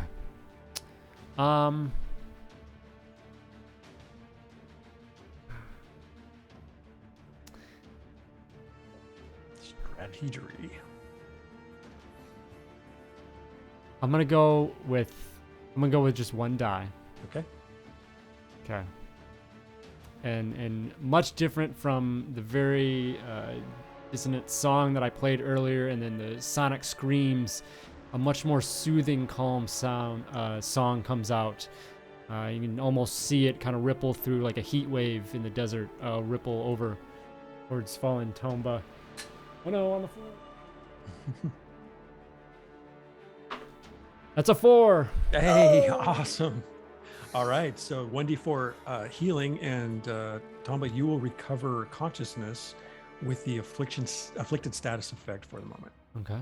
And does my dying progress, does it just reset to 0? You actually will heal and return to consciousness. 2 points. 2 points of healing. You Yes. have 2 IS, and you are conscious.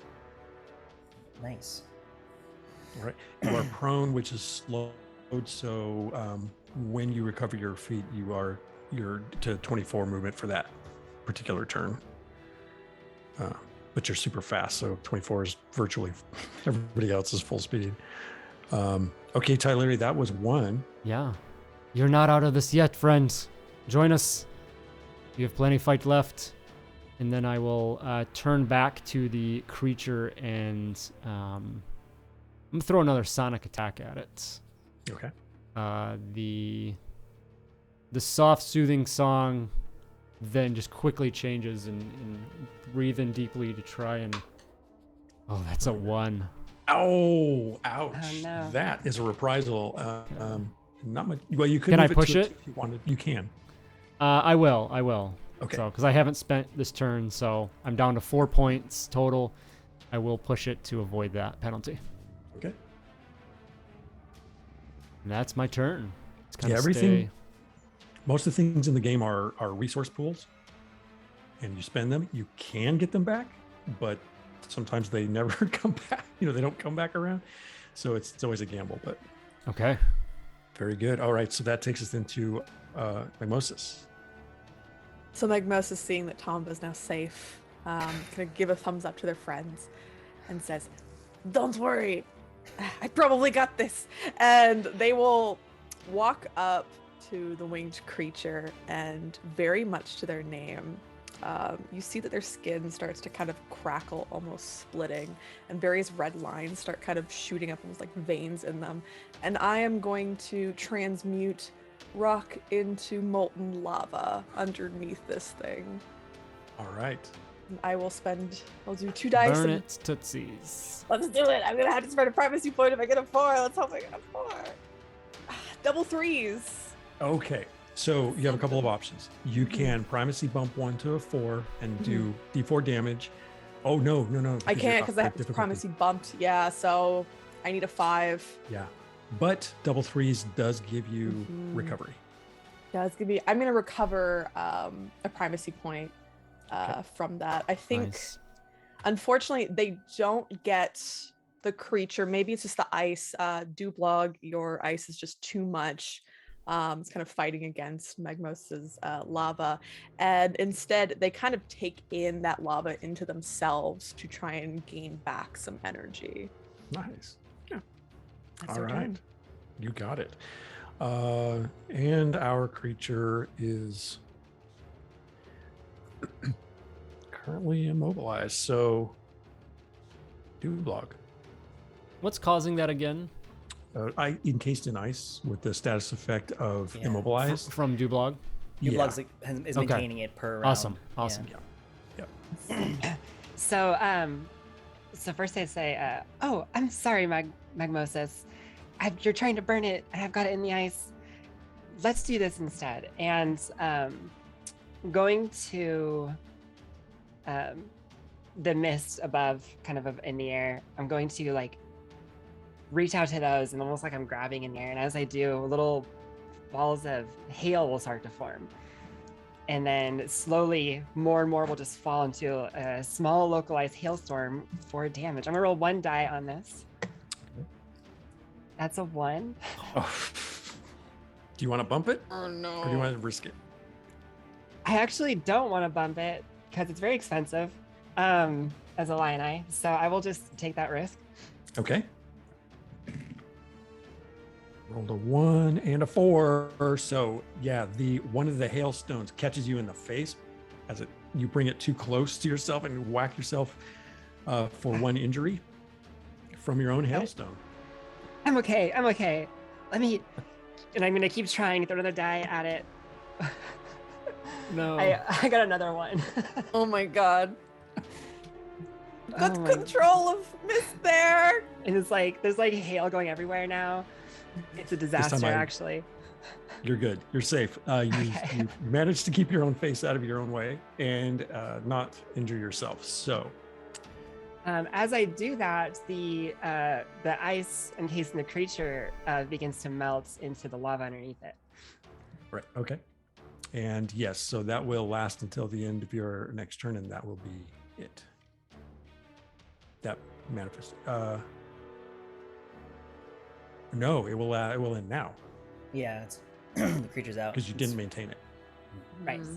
Right. Okay. All right. All So the right. ice melts away, and it diminishes the lava as well.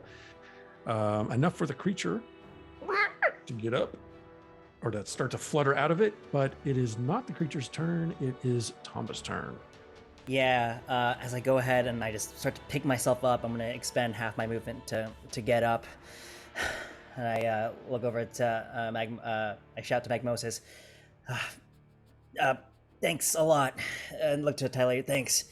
And I'm going to take my shield that I landed on. I'm going to say to everyone, I guess I'm warmed up now. I'm going to go ahead and throw the shield up. And I'm going to grab my club and I'm going to hit the shield and do a ranged attack towards the creature. Okay. And I'm assuming I'm gonna treat this as a range attack, so I don't have primacy. So I'm gonna go ahead and expend both dice here. Okay. Oh, I'm afflicted, so it's only one. Oh, that's right. You are afflicted. All right, I'm gonna go ahead and just do it anyway. I like So- this because you're like, my shield's useless at the moment. And Yeah. I'm not gonna be able to fix it right now, so I'm just gonna bat it into this other guy. Go for it. That's a 4. There it Yes. is. Hey. Good use of shield. All Throw it right, up roll in the that air. damage die. And I Wow. goes through. That's 1 point of damage. Oh. Every little bit counts. That's right. Well, there's not much of a shield left at the moment. You know, you're gonna have to put that thing back together when you get a chance. But meanwhile, that takes us then back to. Oh, did you want to move, or did you have any more dice left? Since I'm Oh, you don't feeling have any more dice. kind of low, I'm gonna go ahead and just I'm gonna move towards Tyleri, wherever he's at. Okay, Tyleri, where I've got you in And my I haven't mind, really ever moved, but Yeah, I think you're basically just from where Tomba's at, basically to the right. To your right, Tomba. yeah. Sure. Okay, I'll go ahead and actually just go ahead and like maybe go right behind Magmosis. Okay, so Yeah. more towards the tree. Okay. Yeah. All good. All right, Tyleri, back to you. I will, looking at the creature, having a little bit of lapse in the general calming ways that myself and Asgal go after. I try and center myself and go back to that. Pull out my instrument once again and work to play another song. This time, like almost like a lullaby, and try and put this thing to sleep. Okay. Just drop it and put it to sleep, that we can, you know, either just get away or something at that point. So, All right. and I feel it's pretty important, so I'm gonna go for two dice on that. Okay. A 1 and a 3. You can bump the 3 to a 4. Yes, I will do that. Okay. And I did not resist that. So the creature now is debilitated. However, note that the creature is damaged or injured while debilitated. It will wake up. Okay. Okay. And debilitated, so they can't move, can't take action, fail challenge rules. All right, and then I will call and I'll announce that to the rest of the crew. I think it is down. It is only sleeping, but do not harm it. It will wake it. Okay, that sounds good. Won't harm it. Tyler, do you want to do anything else? That's my turn. Maybe I'll close a well, gap with Tomba if just kind of be next to each other, but that's it. Tom and Magmosis. Okay. Yeah. All right, Magmosis. Since you can't injure it, Magmosis would like to form basically a dome around this thing made out of earth, just to encase it. Okay, let me look at its size factor real quick, because you are limited to area that you can affect. Start building it, at least.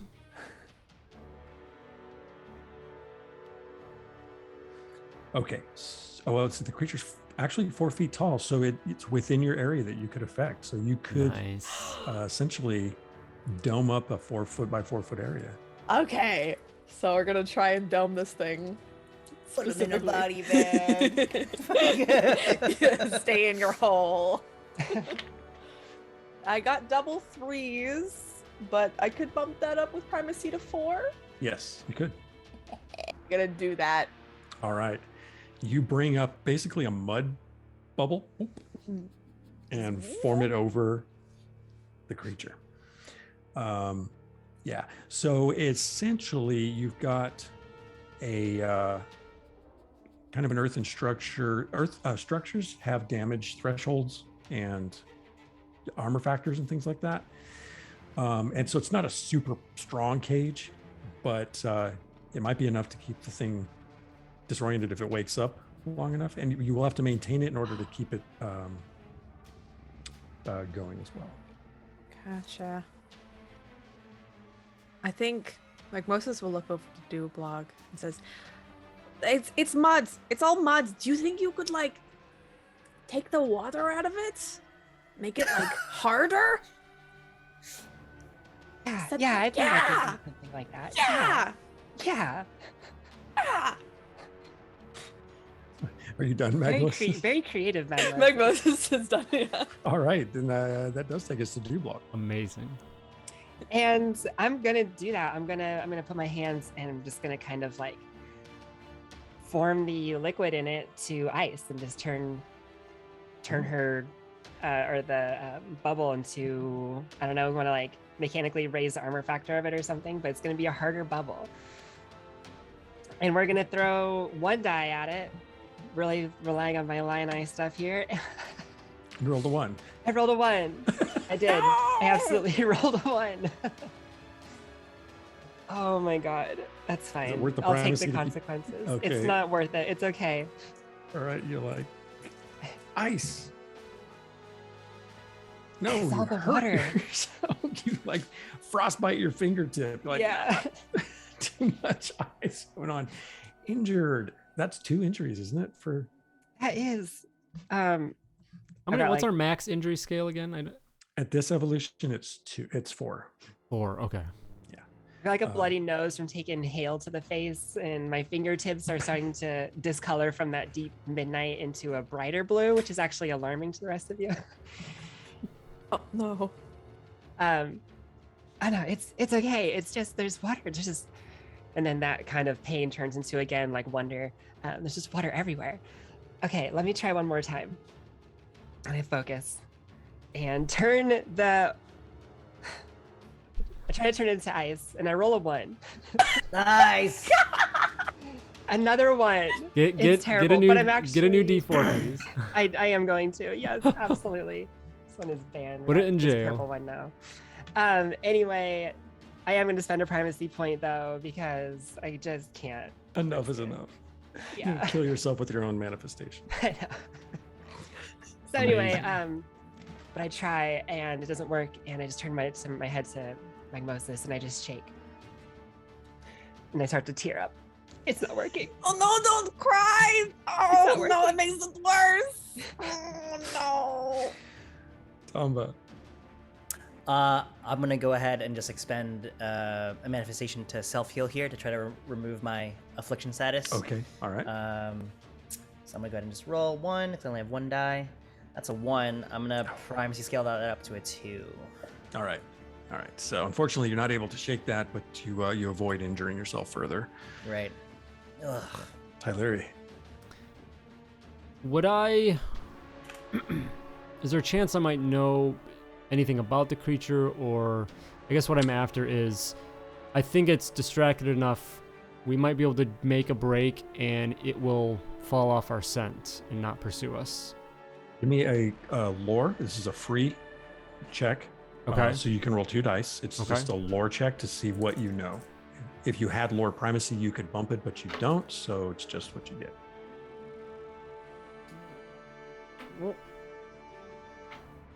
A 3 and a 1. 3 and 1. Your Asgall. It's not that you've never heard of the Corsicatant. It is a hunting bird, but it's not a super smart creature. Mm-hmm. You know, so it maybe lean in the more general sense that if we rush away, leave it alone. It may figure in fact, there is one dead robber pigeon there as well. It may be enough for it to just go after that instead of chasing down these things that are fighting back. Okay. So in short, you estimate that it's probably a worthy consideration. Yeah. So I'll call out and say, I think we should just run. We should get away while it is trapped. We can maybe it will change its target to the bird here. In a motion towards the fallen bird. I will work to attempt to maintain the sleep one more time, but then we should all move on. Okay, that's a good idea. The thing almost killed me. That's why we should leave. And Dublog's almost hurting themselves. You can't turn the water to ice. Oh no, can you use It's the not water in your working. eyes? There is water in my eyes, and it won't turn to ice either. Oh no, I'm so sorry. You're having problems. It's really hard. I know. So I will roll once to maintain. And 4 is my target number, Yes. I believe, right? Mm-hmm. That is a 3. Man, I'm at 3 points, and I feel like that's not a lot. I'm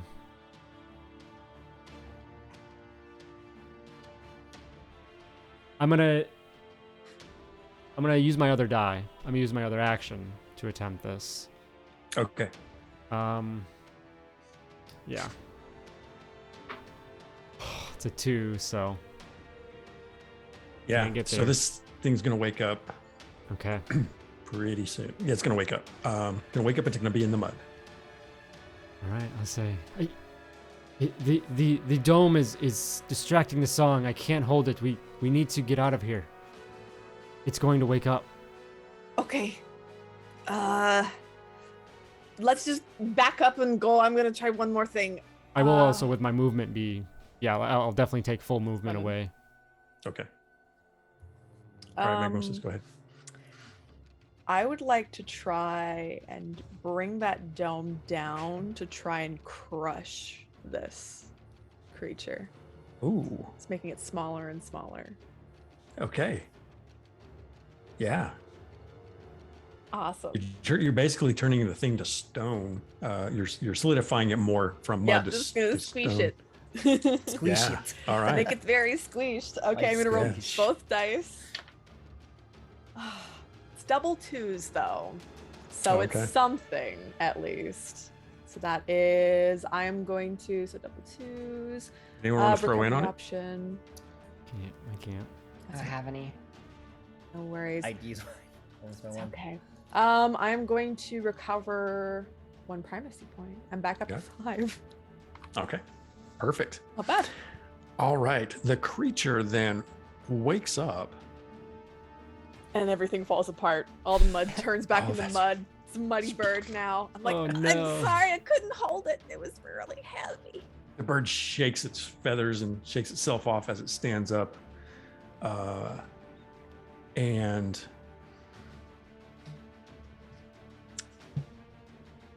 yeah, it leaps into the air, leaps off the ground, leaps up into the air, trailing mud as it does, and mud and blood, really. It was not insubstantially injured. Flies up into one of the trees about 16 feet up and perches up there and appears to keep to itself.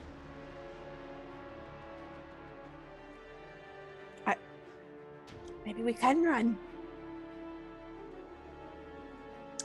And so that, I think at that point, Dublog, you would be able to go.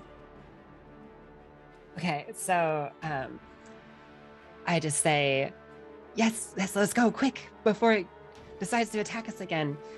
And I'm gonna like kind of scurry past Magmosis and Tomba and over to Tierley or Tierler. Oh my god, Tyleri.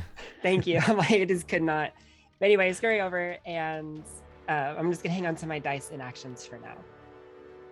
Tomba. I look to the rest of the group as they start to run away or flee from the scene. I'm gonna just yell out, "But what if this is the thing that took Fina? You know, He's not here now, sir. our actions in this bog will be talked about as well." Ooh, that's a good point. Oh, don't forget your shield. As I walk over to the shield, and with a free action, I can probably pick it up. Yeah. And looking up at the bird, I'm gonna just go ahead and just put my hand to my chest, I guess, and try another self heal. Okay. Backing away as well in disgust. Okay. And you're trying to get rid of that affliction? Yeah. I rolled a 2, so it's gonna be Okay. a nada. I'm going to back off that extravagant music. Okay. So you are all moving out of the range of this Yeah. creature while you can. Is that right? Yeah. Keeping eyes on it and just. Okay. So then as you move further into the Mistlands, Tomba, you're hurting. You're not feeling real well. I can attempt another heal like once out of combat, I think, was it? Yes. You can Okay. try a manifestation to do that. And you can also forage a little bit to see if you can find any. It'd be pretty hard to find something for the affliction, but you never know. I assume a roll to attempt to forage and. If you Find attempt to something you're saying. forage, if you wanted to, you don't get in. There's nothing that you can. You don't have the discipline for primacy, but Okay. I'll just go with the manifestation on that and use a healing okay. song on that. So, okay. And I can use 2 dice on that. Yeah. Mhm. Okay. What's the reset on that? So it's one time out of combat. Yeah. So it would be for this encounter. Okay. So new injuries, you could try it again after that encounter. Yeah. A 1 and a 3. You can bump it. I will. Okay. I will. I'm down to 2 points. Tomba, you are free of the affliction. Nice. Do I? And I get to roll health though too, because you do one or have the some other? injury, right? I do have some injury, yeah. Oh, is it one or the other? It's It is one or the other on a 4. Yeah. You're right. You'd have to have double force to get both. So yeah, we'll do that. And as you sing your healing song, like a lot of excess sand that Magmosis, used to move me, it just starts just floating out of my ears, out of a trail, and just falls to the ground. Maybe that was the reason why I wasn't so hot. Oh, that's where it went, and like scooped up the sand into their hands. Your equilibrium was off. You had a little bit of the spin. Mhm. All right. Anything else anyone wants to do at the moment while you have a moment? Actually, Tomba, you can spend time to patch your shield back together again and get that armor factor back. Yeah, I'll go ahead and do so. Yeah, I'll go ahead and start finding, just kind of like pushing back the materials of the shield that kind of were splintered away. And I kind of like trace my fingers over like the beautiful artwork that was like done on the outside of the shield. It's not only like that white flower, but it's also a lot of different flowers that like Asgal children had like painted on there like over time, like a cast. You know how people like used to draw stuff on your cast. It's kind of like that, but with the shield. Nice. All right. Very well. Okay, so so this darn bog is a bit of a hazard. Who has the lead here right now? I'd be fine picking that back up after healing Tomba, and then, yeah. Okay. All right. Make a called roll for me, please. 2 dice.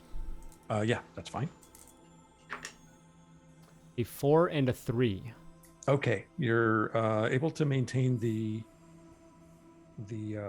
trail very well. The mists grow ever thicker, and black limbs emerge unbidden as you move blindly deeper in. Now I want. Magmosis, Okay, go ahead. can you maybe assist our vision? Oh, yes, definitely. Give me a moment, and we'll take another kind of deep breath and say, "Oh, stand in my way," as they like maneuver themselves to the front and just exhale as much as they can to try and split the mist. Okay, yeah. Go ahead and let's roll that and see how much mist you can displace.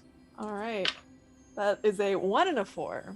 Okay, so yeah, the mist for a moment billows out and opens up, and you see the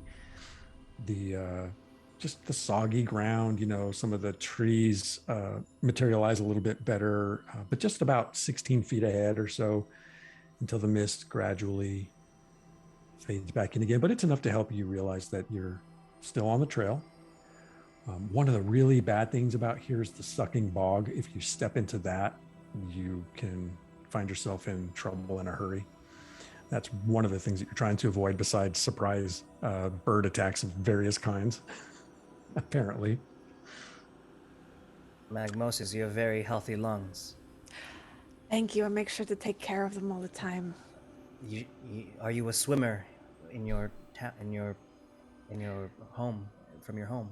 I mean, I have swam before, but I prefer being on rocks. Oh, on you Earth. just take deep breaths a lot. Yes. That was quite It impressive. takes much breath, much oxygen to keep a flame going. Yes, and also because they say I talk a lot, so I trained myself to take a big breath so I could continue talking. That's very smart. That's good Yes. thinking. Let's go on and on and on. Yes. And then they start going on and on. So you've practiced that a long time. I have. It's been very many years. Who has the flute? It's I think Magmosis still has it. Magmosis. I Was it? still do. Yeah. Oh, and that's fun. Just I could use it to play the flute. Just starts again. We have this theme of bad wind instruments in this game. Moving further into the bog, and you are, you're working your way into a good hour in. If a child wandered into the bog for an hour, it's not a good sign. This is some concern. Let's have everyone make a called roll for me, and you may use body if you wish, if you need it, if you have it.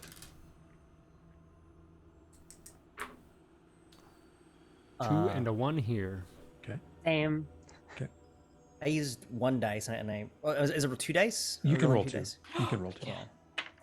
Oh. I rolled double 3s, but I'm gonna go ahead and just primacy up one of those up to a 4. Okay. Magmosis. 3 and 2. Okay. Tomba, you're the only one, as the rest of you are tootling along and talking music and thinking about the dangers here. But for Tomba, the scent of a fire reaches your nose. Somewhere nearby, it appears someone has made a camp.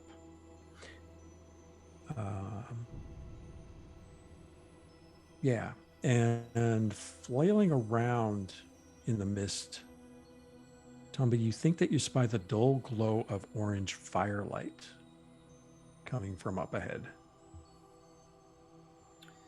I go ahead and just tell I do this signal to Magmosis as they're playing the flute. Okay. And in kind of like a shorthand that like me and Tyler have been kind of, we've come to really be familiar with, I communicate to him that there is someone nearby, smell smoke, maybe sleeping, something like that, something along those lines. nod in acknowledgments.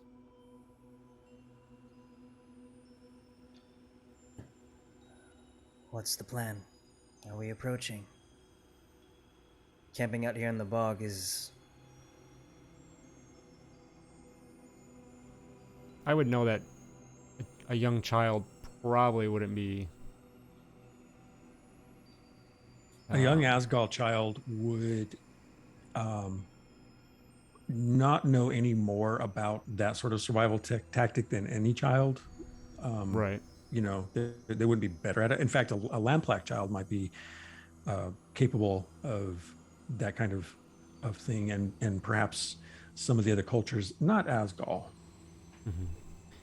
It won't be Fina, but it could be someone with information. I want to take a chance that they are not a threat. But we should still proceed cautiously. Agreed. Could you three maybe approach and I just come up from behind and I just... Yeah. Wield that femur. Let's not be too threatening. Oh.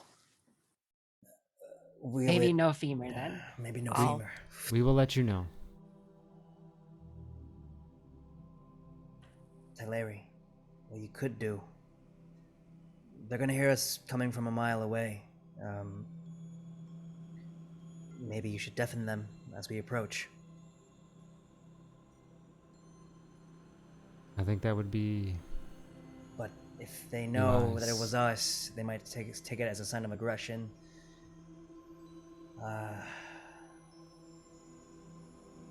What if we walk up and say hi? I've Can I never send done. a- I've never I done love that saying hi to before, people. Dublog. I've never walked up to a person You've and said never- hi before. No. And Hi, Dublog, Yes? if it goes wrong, I mean, you can just like cry on their fire and extinguish it. That is true. And I probably would.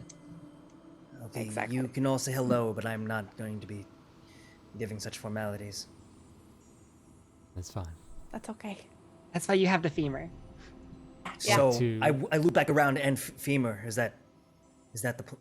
I'll just. Not yet. I'll just be in the back. Just. You don't- Let's That's just go. just what Magmosis called it. Yeah. You don't have to say hello, but you can say goodbye.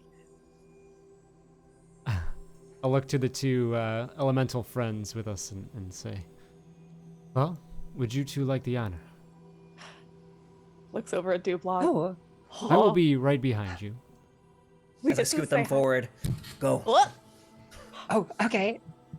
Yeah, I'll say hi. I'll say hi. Don't you worry. say hi. You say hi, say and hi, I'll I'll say hi. back up with the second hi. Oh, that's a great Two idea. eyes. I love that idea. Okay, we're gonna do this. Okay, so yeah, so then I just start trunching through the mist and bog toward the little firelight in the So mist. it's the Lenai specifically, right? Only. Yeah, we're just. Okay. I'm Yep, I'm pretty bop it close up. behind them. I'm not. Yeah. Okay. All right. So you all go traipsing up into this, and so what's Tomba doing exactly? I'm gonna be walking with Tylary, but like as the two they sprint forward, I'm gonna just look over at Tylary and just say, I'm glad some days that we found these two, and some days I'm just very confused. Which is it today, Damba? Yes. I'm just gonna pat him on the head. And just walk forward. As Dublog and Magmosis skitter up ahead of the other two, as the children run ahead of the adults. The firelight helps illuminate the figures here. And 3 figures about 2 feet tall lounge around the fire. And as you come skittering up on them, they are reptilian in appearance. They have floppy like dog ears, and they stand, and they're actually a little bit smaller than the Lenai are. Mine use the Lenai as a collective term for Lenai Linai, same culture. They grab, a couple of them pick up javelins, little javelins from the ground, and they're like, "Eh," and they Hi. see you emerging out of the mist. Dublog, did you want to say something? Yeah, I come up, and when I see them, I just say, "Hi, hello, I'm Dublog," and Hi, hello, I'm Magmosis. do we recognize these creatures at all? Probably. These are a well-known creature, a well-known nuisance, and no shortage of danger among them. They are called mims, and they are a robbing, thieving, scavenging. Sometimes they might trade with you, but they'll more likely attack you. Venomous creature that is somewhat adept with basic tools. They can communicate in the familiar language, but they're not super friendly. And you approach them, and they're like, and then they see the other two moving in the mist as well, and they all take up arms. And now you're about 8 feet from them, 12 feet maybe. And they're standing around this fire. They've got a few, their sacks lying around, a few more javelins laying about. It looks like they were sitting on rocks, but they were relaxing here apparently. But there's a moment of standoff. Don't, Magmosis, I don't think they're going to say hi. Well, you know what? And Magmosis gestures over to the rocks and says, I see you have very uncomfortable rocks. Would you like better comfortable rocks? One of them is just like, What are you doing approaching on our camp? Well, You we should- wanted to say hi. we don't. I wonder what they taste like.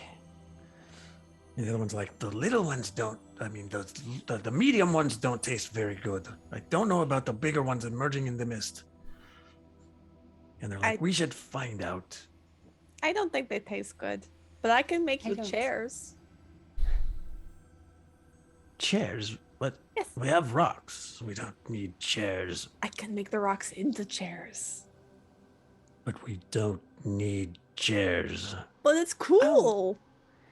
They are very cool chairs. I'm sure that Magmosis could make them amazing. I do have a question, since you didn't say hello, by the way, which does confuse me a little bit because we said hello, but it's okay. Have any of you seen like a small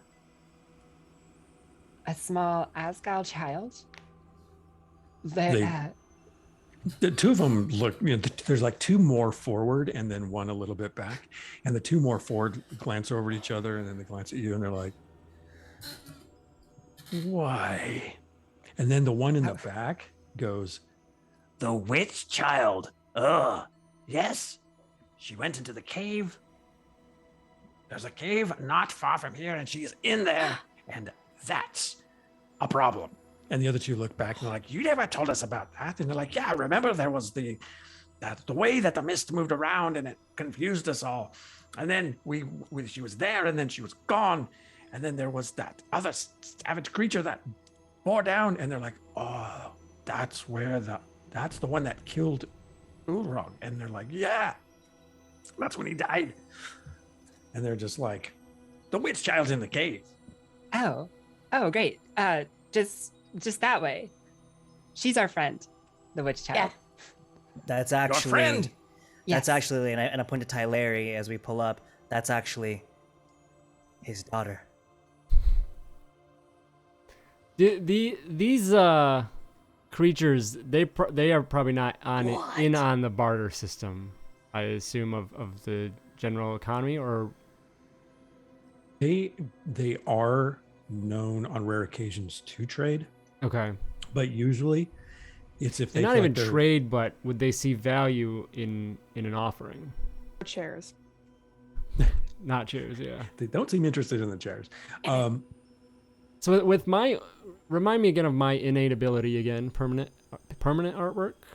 Yes. So you can create items of value in increments of a value of 2 Okay. up to 6 per day, and then you can give those in exchange. The ability to empower a talisman or an item, a piece of jewelry or something like that, you can do that once per odd level, and it's permanent until you exceed that level. And then at the point that you exceed that level, the new one replaces the one that somebody else has somewhere else in the world. Okay. All right. And so you can make a maximum of 4 at your highest evolution. So I would like to, coming in and catching a bit of this conversation, hearing the information, if possible, I would like to create something to offer them, for that information, and see if it will appease their, kind of aggressive nature here. And then we'll just, with the intent of us being on our way. Make a call roll for me. Okay. 2 dice feeling. A 2 and a 3.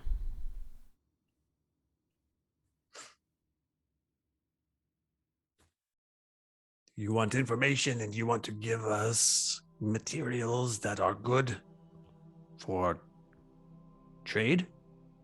Yes. Like what? And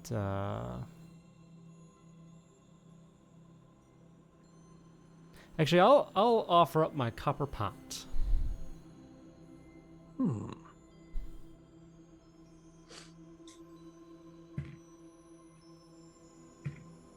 I can also give up some information as well. Information for information. Information and the copper pot. And then we don't bite you for 1 hour. And the information could lead to a lot of food. I see you all are pretty skinny and small. Do you want to know how I got so strong? As I flex a little bit and show off like my muscle striations. And as they, and I whisper underneath my breath to Magmosis, "Follow my lead, affect the air." Oh, okay. Starts like minorly flapping their hands to generate air. As I let out a large burp, and I take out my femur bone and I start like gnawing it. I just finished up my dinner. As I burp, and you affect the air, and the air just like amplifies. Just I Is it took this off a warm, too? large beast, about 2 miles south in the bog. We just slew it. one on the so when you're facing the one on the left is like, yeah, and the one on the right's like, and then the one in the back is like, oh, and is like, If you want the witch child's in the cave. And they're like, shut up, they're trying to make a trade with us. and so there's a little bit of this back and forth going, but it seems that they're holding their ground a little bit and like, Give us the item. We already gave you the information. The stupid one, dude. You three, as I pull them aside, we really should think about if we do find Fina. That's one part of the equation. The second part is getting her out. So if she's not doing so well, or if she's injured. Do I recognize anything from them calling her a witch child, or is that? go ahead and make a call roll.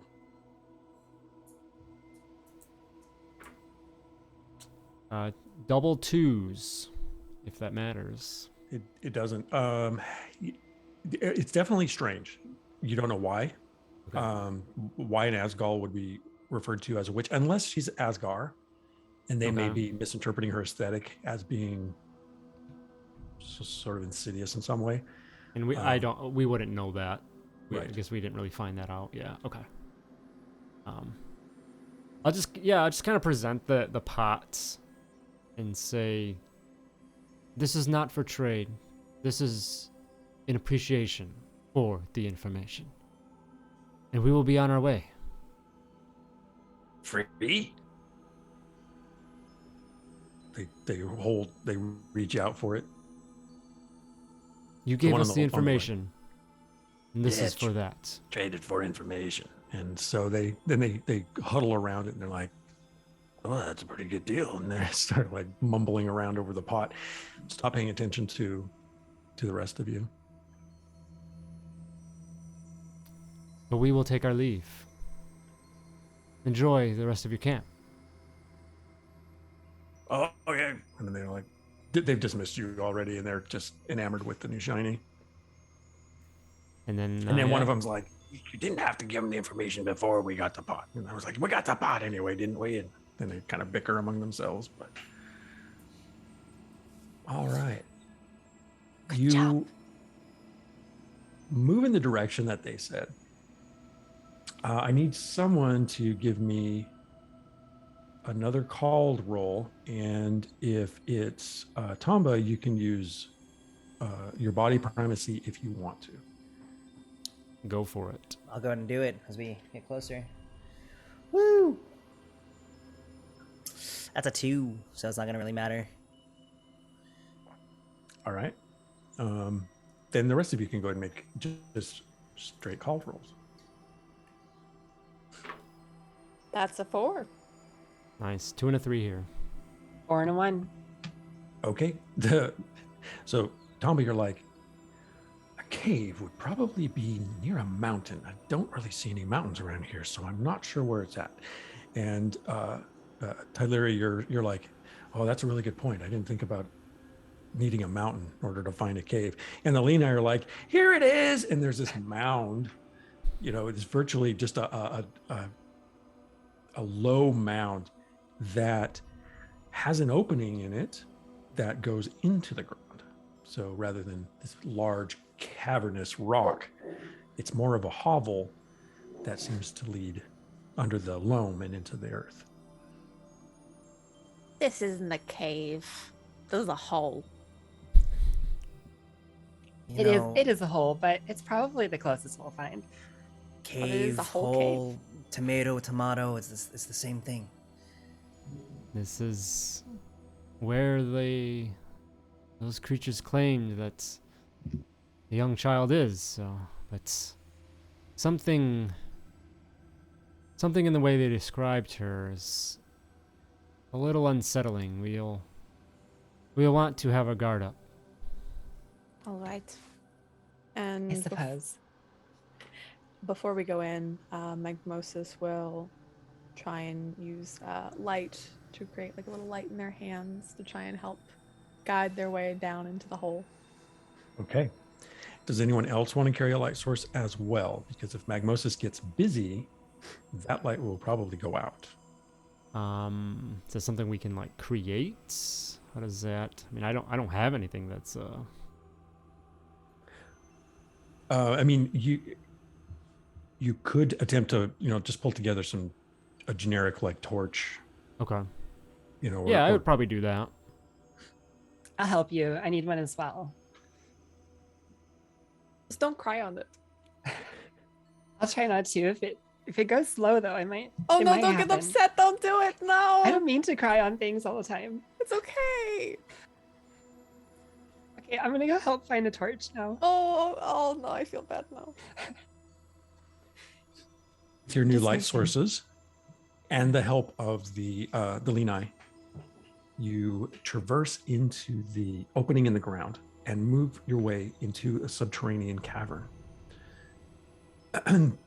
The light reflects off the walls and shows a wide array of fungal growth and lichen, and the ground is intermittently puddled with condensation, as are the walls. Actually, I think the sounds even change.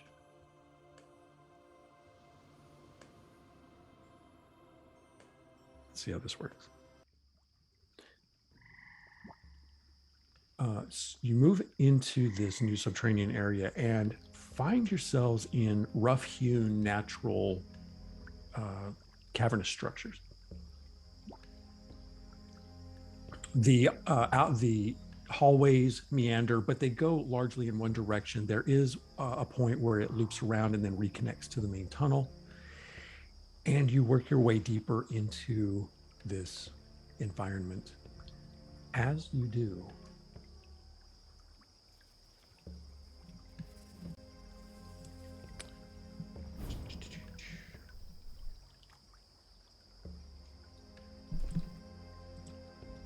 the undulating flicker of a low orange light dances off the walls of yet another chamber ahead. A low ledge rises to the right in the darkness, and the shadowy figure of a small person sits staring into a small fire smoldering on the earthen floor.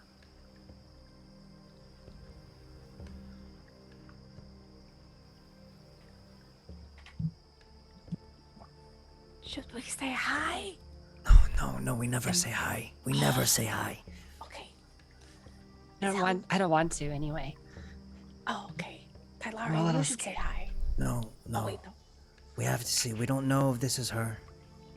We don't know if she's under some sort of control. Let's get a little bit of a sense of her demeanor as I go ahead and try to search for like a rock, just kind of like make some noise in the. Is there enough want my illumination rock? to kind of distinguish what she looks like? Yeah, this is an Asgal child. It's very clear. Okay. All right. Let's just throw a rock in, see how she responds. And We'll go from there. Magmosis will hold up their rock. Just be careful. Just be nice. Be nice. Here. Thank you. And I go ahead and lob it into the cavern, but like away, like on the opposite side. Okay. Just make some noise. Clack, clack. The rock clacks into the small alcove, really, and the child has her knees drawn up and her arms around, just looking in the fire. And when the rock clacks, she looks up and looks in your direction. Looking past the firelight, it's a little difficult to see, but your torchlight and that kind of thing counteracts the light in her eyes. And she just looks at you and doesn't say anything.